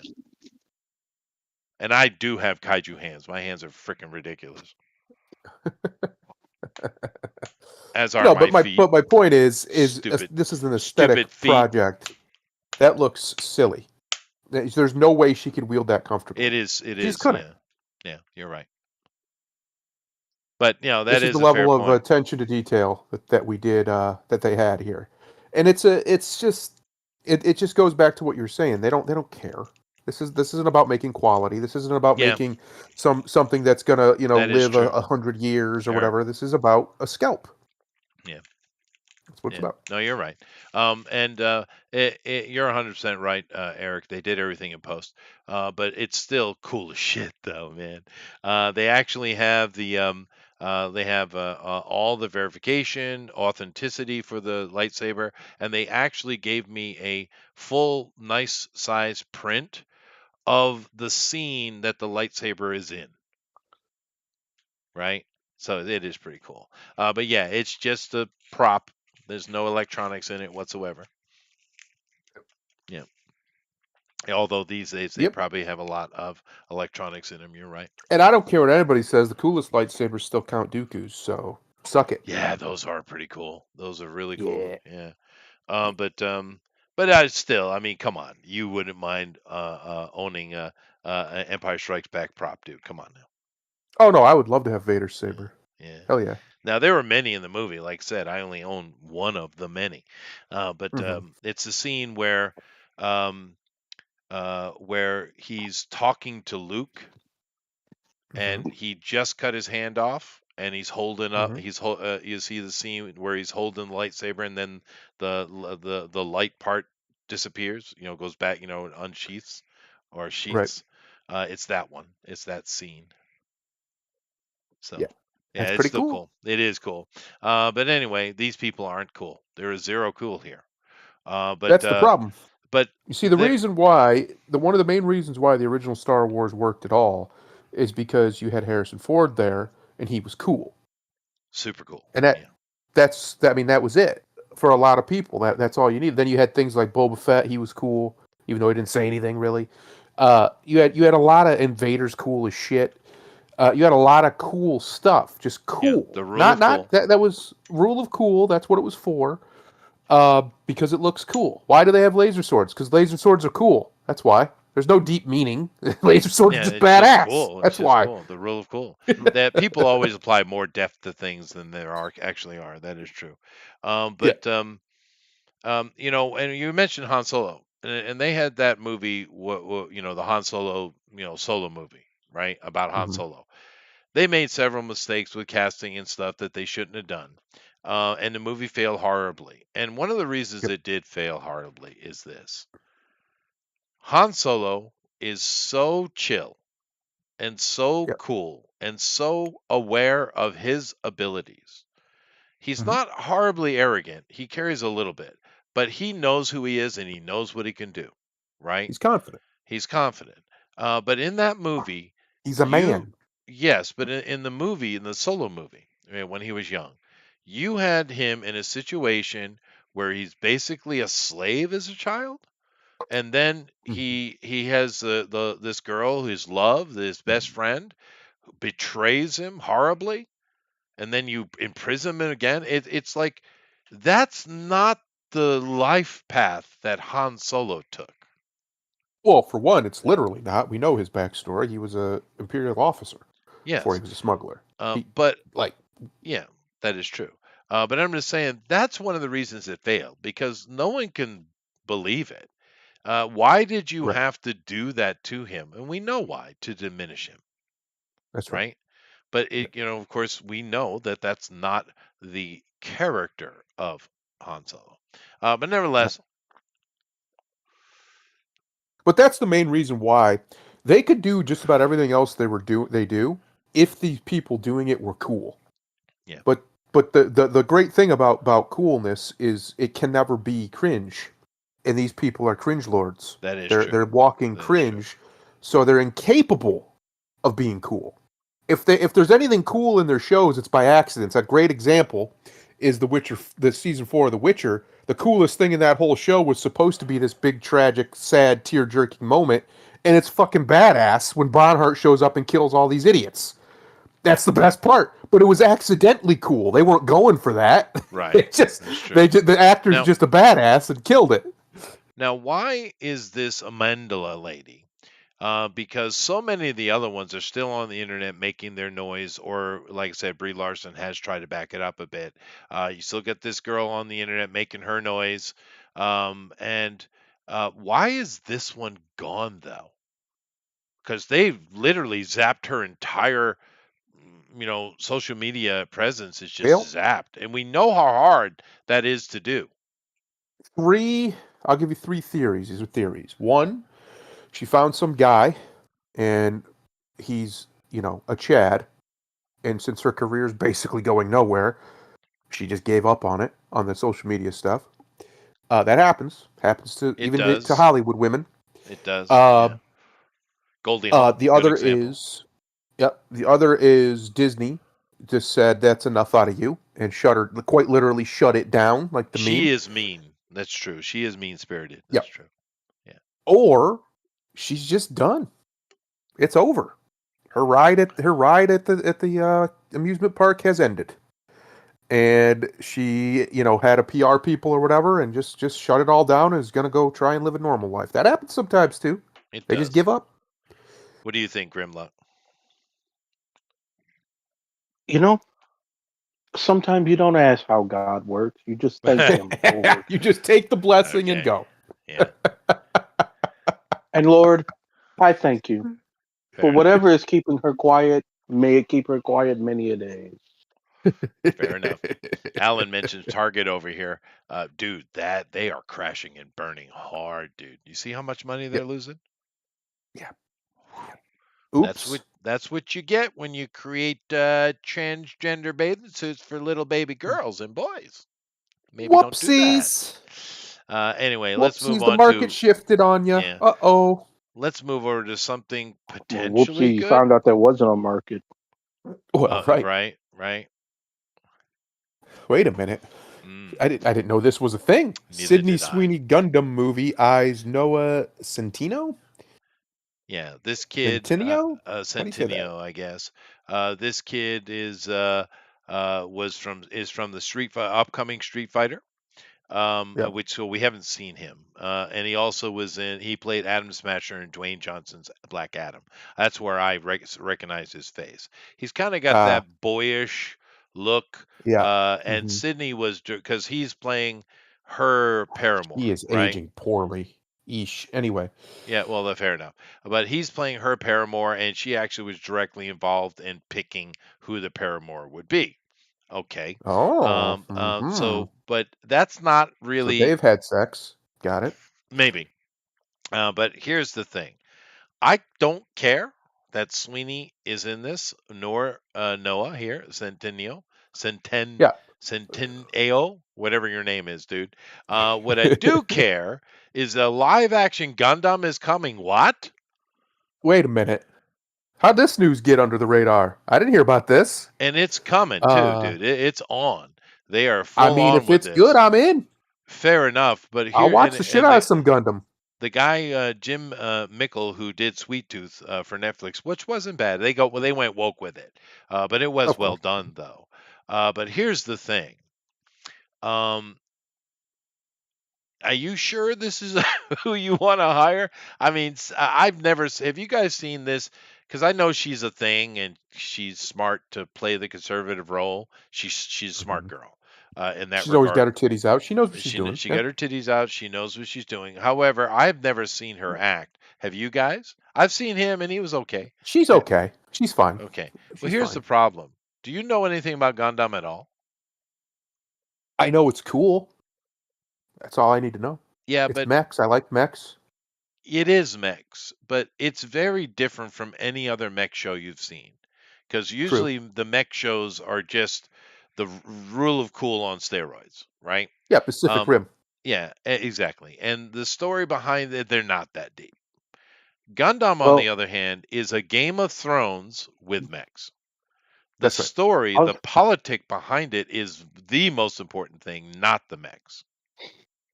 I was gonna say, That's right. Gundam is there's a lot of Gundam and a lot of it's dark. It is dark, and They're it's not a, like it's political intrigue, is what it is. Um, I don't know that either one of these can pull that off. You Listen, need some here's serious chops to do this movie, Sweeney's dude. job is to get her titties out, and that's what I she's gonna know. do, Yeah, and it's gonna make money. That's it. maybe. But I'm saying you're going to piss a lot of Gundam fans off, though. If you don't, if it Well, isn't, Hollywood clearly doesn't give a shit because look how many Transformers fans they pissed off for that's 2 decades now. They don't care. Yeah. yeah. And let's be honest, one of the main reasons that first movie made money was Megan Fox's tits were all over it. She So, was smoking, boy. I don't know that idiot yeah. girl. She's in incredible shape. I just saw her not too long ago. I watched her where she's playing a maniac robot character, and hmm she's in amazing physical condition. I mean, good for you, girl. But she went and cut on her face, dude. What's wrong Yep. with you? She wants to stay young and pretty forever. Yeah, but That's what's wrong with her. you went and made yourself a horror show. You just Yeah. leave it be. You're not that old. You're fine. And Well, like I and said, she has she's in good bone amazing structure. shape. She would have aged fine. Yeah, She sure. has good bone structure. She would. It was be fine. Sydney, on the other hand, is going to melt like milk. It's Yeah, not no, going to be she's not pretty. going to age well. That's true. Um, but whatever. She's make your money when you can, baby girl. Yeah, get your money, Yeah. get paid, Let's see here. get paid. If the deal closes, because she's part of, she wants him to be this part. Um, what he's going to star opposite of Sweeney, and it's, they say it's shaping up to be a two-hander. What? I don't know what that means. It's talking about them titties. It may be, yeah. Romeo and Juliet style, and I know what characters they're playing, I guess. And But if they're just the main leads, insofar as like they're in the world and they're doing like a love right, story with them, uh, then you can have your political stuff in the background behind them or around them. You can do all that around them, and then sure, the main story would be sure. the love story, Well, which and I think yeah, you could pull off. Gundam has a very deep enough, world. You can pull that off. You can it pull that off. does. I think you're right, Jim. What's going to be very important here is if they get the mechs to look right. That's the most important part aesthetically. You have to nail that. They have to look good. They have to look clean. They have to look like Gundams.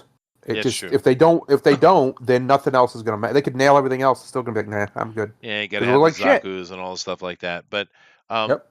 that that's not true from a Japanese point of view, though, dude.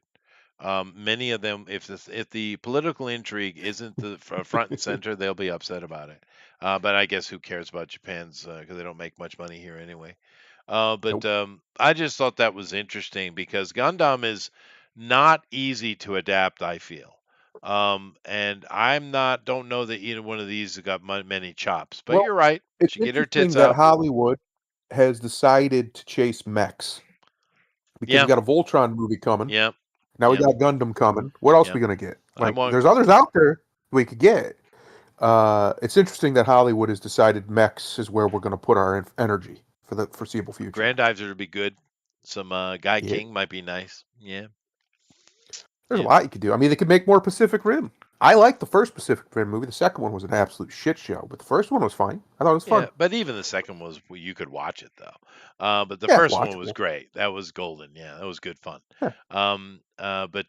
Yeah, more of that would be fine, especially with the kaiju movies doing so well. I mean, because Yep. those movies, I prefer they take the humans out because it sucks. But the kaiju stuff's great. Yeah. So I agree. yeah. But holy goodness gracious, you are certainly, yeah, she's not going to age But if well. they pull it off and make a successful Gundam live action franchise, I'd be happy. I think we need more. They need to take more risks, is what I'm getting at. And Gundam is still, while it's still, it's a long established franchise and everything, it's not as known as something else would be, especially in the West. Yeah.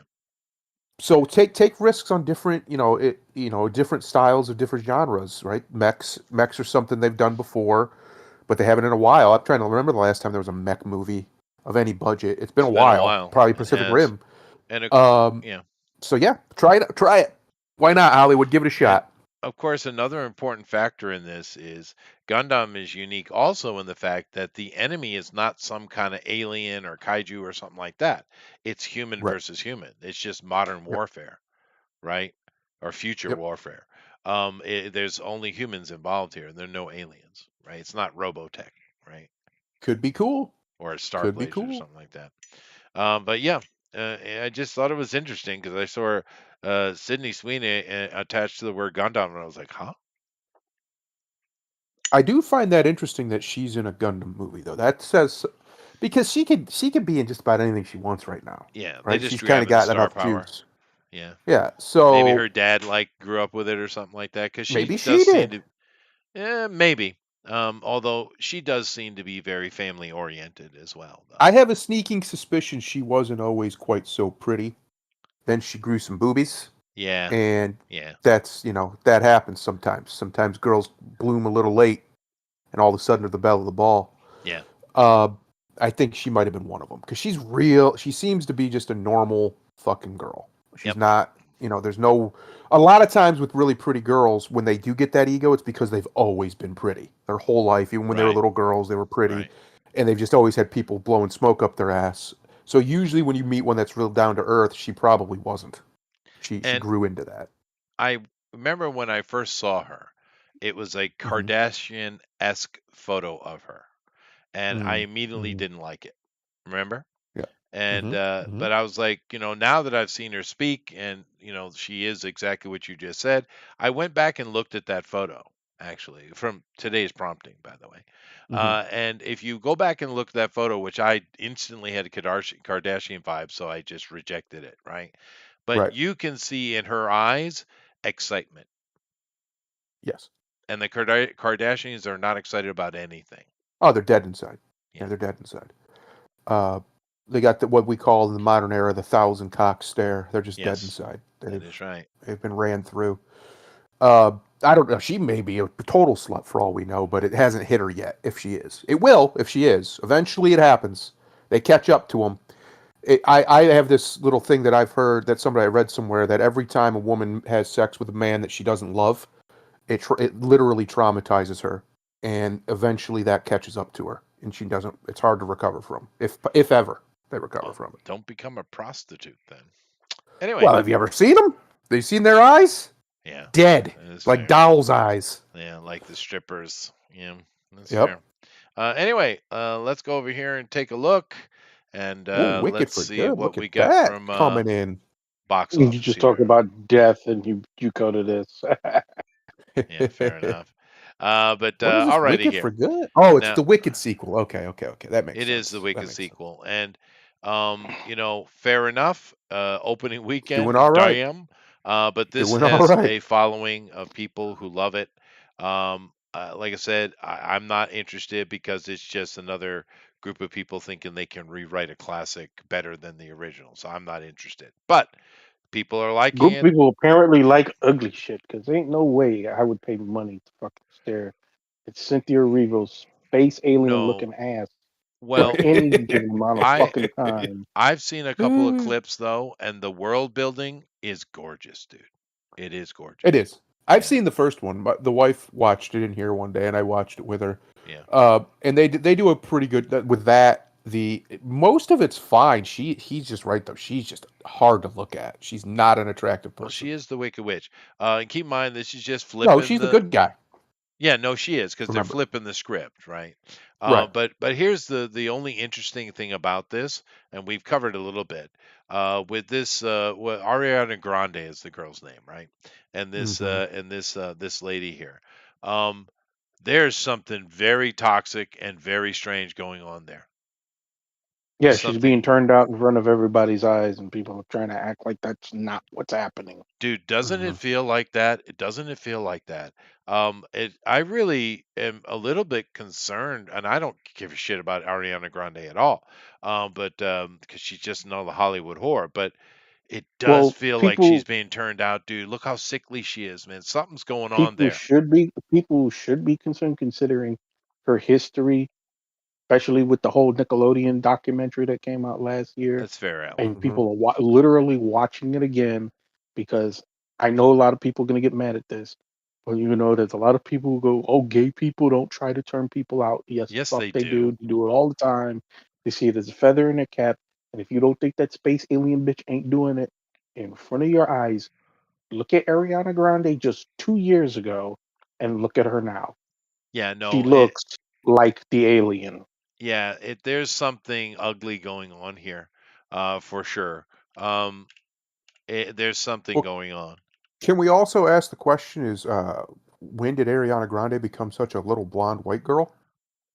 Because she used to be not fat, I guess, but she was thicker than that and Yeah. brown. But she's acting very bizarrely, dude. She's emoting in a very weird way. Look at her eyes, Look at her dude. eyes. Yeah, Look no, at those are bad that. Yeah, eyes, bro. Something's going she's on, dude. she's basically repeating whatever Arriva wants. Yeah, and it's very bizarre stuff. It's actually extremely concerning. Yeah, even here, she's got a little more weight on her, right? Um, Yep. yeah, I don't know what's going on, but there's something ugly going on here. I'm not sure what it is, but clearly there's She an looks like a issue. totally different person than She when she does, just like 5 years ago. and Like she she's looks completely changed. so unhealthy, dude. She's so unhealthy. I don't know what's going on, but it feels sinister. And it's so much so that, like I said, I'm not really a person who cares too much about it, but See, look, I there kind she is of, when she was younger. yeah, Look how brown she was. Go down one row. yeah, I know. Look at her shoulders. Look at that. That's Yeah, yeah. what's going on here. What are Well, we doing? no sunlight. But I Yeah, vampires almost, don't like the sun. that's true. But I almost have the thought from how weirdly she's been acting the past couple of years. I mean, bizarre, and those eyes are screaming for help, dude. I wouldn't be surprised if we get news that she's dead. That's what came to my mind when I was looking at stuff and going through it. I think something really ugly is going on because her emotions and her emoting, it's way off. It's way off, dude. There's something very, very bizarre going on here. Well, look And at the two at the top there. So you got the one in the left corner, the one in the right corner. Both of her eyes there. Uh, uh, go up one, go up, and click on the one to the left. No, right here. The same row that you were in. all right, To the left. There there's you go. Yeah, that something one. wrong here. Yeah. Look at those eyes. Those are the eyes of like that's crying out for help eyes. Yes, There's it's something wrong with her. not good, dude. It's not Her good. nervous system is screaming through her eyeballs to help her. Yeah. Help me. And these recent interviews they've done for this, it's even worse than last year. So I don't know what's going on. Like I said, it's not really my business, but I don't know. And the thing for me is it feels something darker because I could care less if these two were in some lesbian relationship. I could give a shit. Do as Mhm. you like. But that's not what it feels like. We've seen play like what's that weird little girl from Twilight, the kind of ugly one. Yeah. Yeah. I mean, Kristen Stewart. yeah, she's all about being gay. All right, fine. She Mhm. looks healthy. She looks good. Well, of course she is now after she ruined like 3 different men's lives publicly. Yeah, I bet she Well, is. whatever. I'm not promoting her. I'm just saying it's not the same. And a lot of people are saying, "Oh, there's a lesbian relationship." I don't care, but there's something going on. And if you look at their eyes, the black lady, I don't know who she is. I know she's Reva. way older. The black lady, her eyes look like, I don't know, can I say it, a predator. Hmm. And this girl looks like the one caught in the web. That's what I feel. I could be completely wrong. I don't usually speculate about those kind of things. But I don't know, dude. I guess they do, Jiminy, but don't you feel a little sad for her? Because something's wrong, dude. Something is wrong. Have you seen these interviews and the interactions? This girl, like when that person came up and who does that all the time, by the way, to get a picture, a selfie with a celebrity, that transgendered guy, girl, whatever, does that all the time. But she was absolutely mortified. Okay, and what's the black lady's name, Grimlock? Which one? The black lady. Oh, Cynthia Erivo. Yeah, she was just grabbing on her, holding her like she was a possession, literally squeezing on her tits, man. Literally. So I don't know, dude, but I kind of have some concern for this girl. I guess it's the father in me, but because those eyes, look at her eyes, dude. Something's wrong, dude. And it's not just the photo shoot. She's doing an interview here. Look at it. Something's wrong, dude. Something is wrong. But whatever. Whew. I don't know. I usually don't have compassion, but I guess I do. Oh well. But it's making money. Okay. I Uh, guess. is this thing making any money at all? Nope. But I don't think this is very expensive, though. Do you? No, it's gonna make money. That's Yeah. gonna make its money big time. I saw the It's probably, first it'll probably two. almost get to $1 billion if it keeps Yeah. up. Running Man, how's this doing? Oof. Pretty pitifully from what I've heard. Yeah, that's not great. Although in the long run, it might actually break even.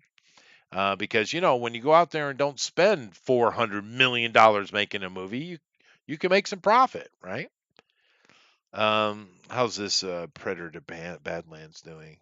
Yeah, no, that's going to lose money like crazy. But you go ahead and make a Predator movie for kids. What do you think's going to happen? Anyway, Rental Family. Oh God, That's the Brendan Fraser movie that was done in Japan. right.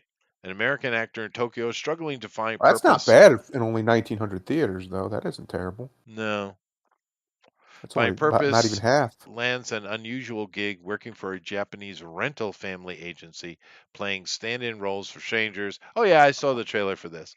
He Yeah. rediscovers person, belonging, and beauty of human connection. And these kind of movies don't make money. This is like Oscar buzz movie, probably. Now, I don't really care how much money this is going to make here. Okay, but if you haven't seen the original Sisu, get on it. It's a finished movie. I don't know if they're, I don't know what kind of subtitling, whatever you might run into. But the original Sisu was Grandpa John Wick, is what it was. It's really badass. It's a lot of fun. That's a movie that understands. Hey, get your popcorn, sit down, let's have some fun, right? As it should be. And I've watched a bunch of reviews because I'm going to watch this movie when I can. And they're all saying it's just as good as the first. Same thing. We're just sit down, let's have some fun, dude. I hope it picks up. 2,000 theaters. I hope it picks up, makes some more money. But honestly, this is probably pretty low budget, to be fair. Oh yeah, for sure. But it is For fun though. sure. Have you guys seen the original Sisu? This No, I picks have up. not. This picks on right after that. By you haven't, dude, go watch Sisu. You'll love it. Do you like John Wick? Yeah. Yeah. John Wick, who's just an absolute force of nature that's going to murder the hell out of you because you're trying to touch his damn gold. That's That's right. Sisu. It's great, dude. It's impractical. It doesn't make any sense. If you like realistic movies, don't watch it. Yeah, no, I know she's been screwed up for years, dude. I just didn't know this. I don't know anything about this Cynthia Erivo. Is she a bad person? I mean, she's a weird Hollywood lady, but is she She's bad? highly unlikable. Yeah, but that doesn't make them bad person though, right? Because a lot of the wokies, their idea, I get what they're thinking. And they may be wrong or they may be annoying, but not all of them are evil people. You know what I mean? There's a difference. Because something's going on with that little girl. Because I'm literally concerned for her safety. You know what I mean? But if you look at her, last year it didn't look good, but this year it's bad. Something's going on with that girl. Anyway, let's see what else we got. See if anything here we want to check up on. Not many movies open this weekend. That's weird. You would think we'd had a bunch of movies open up Thanksgiving weekend. I mean, this is the Thanksgiving week. You would think you would have some stuff trying to pick up because a lot of people go to movies on Thanksgiving evening, right? Yeah. You No, would think. they'll come out in December. Pick up through that month. There'll be a few. Yeah. I know that Avatar movie's coming. That'll make a bunch of money for some reason. Kimetsu no Yaiba is finally off the list. It took a while, huh? Took them a minute, Yeah. but they made their money. They made their money. Boy, did they make their money. There are two other ones here that didn't. Cutting Through Rocks, first female counselor in her Iranian village. I doubt that's true. Sarah Shahverdi challenges traditions by teaching girls to ride motorcycles and fighting child marriage while facing doubts about her motives. And she should have stayed unknown. Well, is this about Iran or Pakistan? What? Iran doesn't isn't this level of insane, dude. That's Pakistan, Afghanistan. Fighting child marriage, they don't do that in Iran. Is this some Hollywood or Western person making something and not knowing what they're talking about? Probably. Most likely. Yeah. Yeah, unbelievable. I mean, Iran has its problems. Fair enough. Those Arab invaders have caused a lot of trouble for the Persians, but it isn't that level, dude. If you're in Tehran and you're a woman, you better cover your head. But if you're outside, you can get away with it. You don't. Most ladies don't cover their head because they're not Muslims, not real ones. Anyway, what's this? Okay, one theater, still not good. Uh, Against the backdrop of desert spaces, a filmmaker explores his abandoned Zodiac killer documentary, delving into the true crime genre's inner workings at a saturation point. They figured out who the Zodiac killer was, by the way. Or was it Zodiac Did they? killer or the son of Sam? One of those. Did they? One of those they figured out who it was. Maybe it was Zodiac killer. There's a whole documentary on it. Anyway, nothing. This is all crap. All right. So bad weekend. Maybe we'll have this being Thanksgiving week with Wednesday. Maybe we'll have some movies come out for the weekend here with Thanksgiving. Although Wicked did drop, and we know a lot of people are going to go see that, especially ladies. Um, but the ratings on it, the first one, most of the critics are saying that it was all right.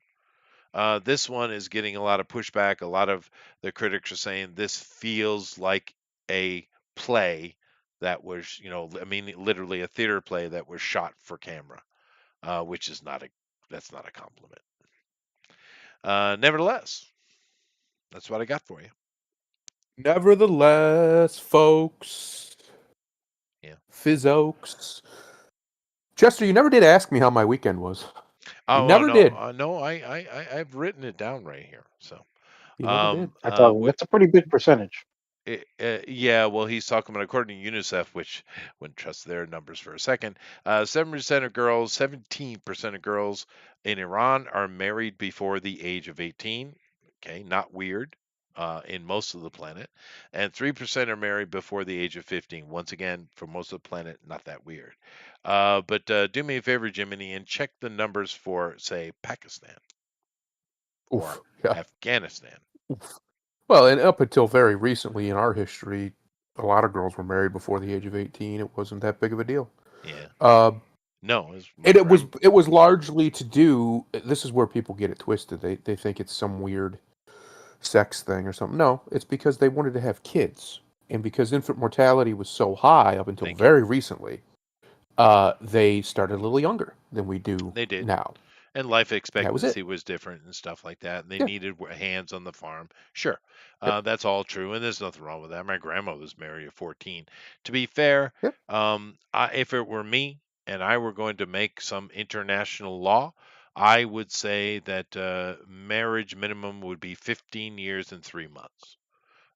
Because we know a 16-year-old woman can have babies safely. Yes. 100%. True. Whereas every year you go below that, it's getting more and more dangerous. Yeah. But at 16, a girl can safely have a baby, no problem whatsoever.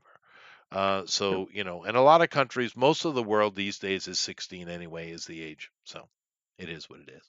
But slightly higher rates in Pakistan, 22%. Interesting. But it's once again, what are we looking at the ages though? But keep in mind that of course, I don't know every country, but I think the Muslim countries, of course, you can marry a man can marry a girl at any age, any age. You're just not allowed to consummate the marriage until her menstruation begins, right? I know that Right. Mexico, the age of consent is 12, which is Yeesh. pretty young in my opinion. I think that's pushing it. But yeah, the country is not the American standard. This is definitely true. Um, yeah, that's true. Roger says, oh, he's just doing his thing. Very good. Anyway, so don't go to the Middle East, I guess is the, Well, that's just good advice yeah, in general, especially if you're a virgin. regardless of your gender. Yeah, yeah. But nevertheless, Definitely, if you're a homosexual, don't oh no, don't do that. don't do Don't do that. that, or at least Go don't go. admit it. Literally, go just like anywhere else. Don't Yeah, go there. yeah, yeah, yeah.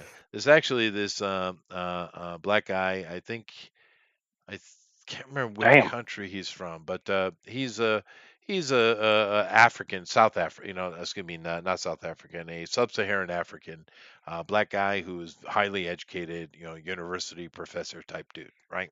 Hmm. And he has this project that he's been running here for a little while called the Rethink to rethink his project. I think it's called the Rethinking or something like that. And what he's trying to do is go and speak to Black Africans and, interestingly, Black Europeans and Americans as well, and try to change how their perspective of how they see the world in regard to being Black in the world. Hmm. And he's a very, I can't remember his name offhand, but he's a very interesting fellow, very well spoken, speaks a bunch of languages. And the more important thing about him is his points are correct.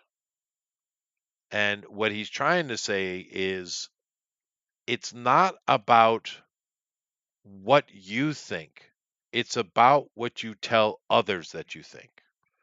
And in that regard, like for instance, if you have, he makes a simple little example of, oh, you think you're so pretty. Well, no, what you're saying in that statement is you think they're pretty and you are jealous of it. Because if you wanted to say that that person is pretty, you would simply say, oh, you are pretty. A statement, right? And Right. this he's talking about projection, and of course he gets into that in regards to religion, race, and all kind of things. And of course, when we're talking about stuff with the Middle East, child brides, a lot of this is projection into how you perceive things. And he makes a really good example of when you're traveling overseas.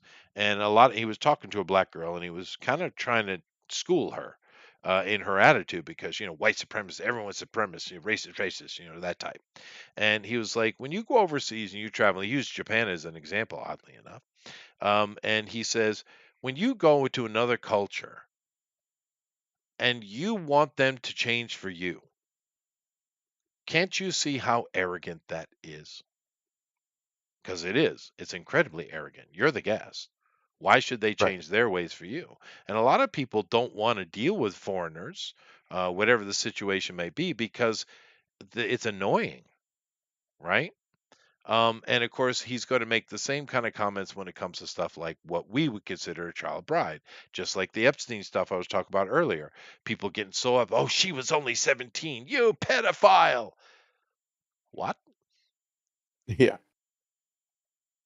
And a lot of those things come into play. I think I wish I could remember that guy's name because you should go listen to him. He's a very smart guy.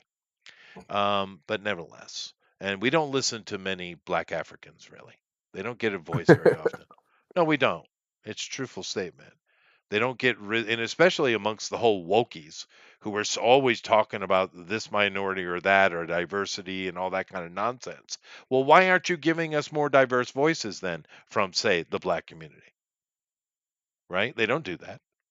But that's a dude you should listen to because he's got wisdom for you. Anyway, that's what I got. You got anything to say to the people, Grimlock? Well, got Thanksgiving coming up this week. You do? It is that time of year. Ooh, that is so bad, Reminder Jimmy. of what's important. Hopefully, you will be spending time with what's really important this week, Hmm. which should be your family Yeah, and your loved ones. yeah, that's Um, true. You know what I found, Grimlock, for my turkey day this week? A what you got? turkey leg, a frozen turkey leg. My wife and I are going to share it. Nice. Yeah, I haven't had turkey in So Noise. y'all years. really, y'all. So instead of Lady and the Tramp, we got Lady and the Kaiju. That's right. I love it. That's right. That's right. We don't need pasta for kisses, though. Those things are automatics. Yeah. Well, yeah. No, Alan. Muhammad's bride was not 9. She was 6. He just didn't consummate until she was 9. Consummate. He had restraint. It's fine. Yeah. Yeah. Yeah. Um, No, he said it. He told the rest of the followers. He said it's all right. I heard Jimi Hendrix. If 6 was 9, it's okay, bro. that's right. That's right. That is true. But no, in Islam, technically you can marry any age, but you cannot consummate until menstruation is the rule. And of course, girls are different. Some girls are not going to be 12 or 13 before that hits them, right? Some are going to be younger. But but that's not even that weird. It's the consummation that's weird, right? Because for instance, there are many examples in European history, especially amongst the, gentry or noble houses, where they will arrange marriages and they'll actually marry off a little boy or little girl to an older person, quite young. They're married, right? But of course, nothing happens now with the Europeans. They tend to lean into 13, 14 or so because science. But there are many examples throughout history of very young people being married. But you have to understand, marriage is not necessarily about, um, uh, you know, proliferation. It's not always about making babies. There's a lot of reasons people marry, political or what have you. So the marriage isn't the issue. I don't think it's a problem. It's the consummation that's the problem, right? Because that's way too young. I don't care if she's entered her menstruation. In no way do you want to make a 9-year-old girl pregnant. That is ridiculous. Her chance of Yeah. surviving and the baby surviving is very, very low. And honestly, what you're going to have to do is, and we were talking about in the past, particularly, you just have to cut that baby out. You need a cesarean, and she's not going to survive it. And the baby, maybe. That's just not humane. Yeah. No. Morality Fucked up. aside, it's just not humane. It's unprofessional. You know what I mean? Anyway, Yeah. No. You're right. You are correct, sir. yeah. I mean, we got to be practical here. You're trying to you married, especially in that kind of culture, because you want more hands. You need children. Children are the optimal outcome, right? That's what you want. Why would Yep. you put that in such a threat because you can't wait 4 years, 5 years? I mean, come on. They could. They're just No, monsters. we're not going to talk about that either. We were already talking about Vince McMahon, and my whole reality has been shattered. Thank you very much, Alan. Yeah. They could. They could wait, Chester. They're just monsters. They have a monstrous Yeah, ideology, born of the devil, and the world would be a better place without them. they would. It would. But nevertheless, Grimlock has said his bit. Why don't you take us out of here, Thundera, and happy I'm gonna Thanksgiving, do one everybody. that is actually kind of good for Thanksgiving. The only safe wager in this world is humility. Be thankful. It can always get worse. That is true. Namaste. Later, everybody. Have yourself some pie on me. He's buying the pie. That's right. I am buying the pie. Okay. Later, everybody.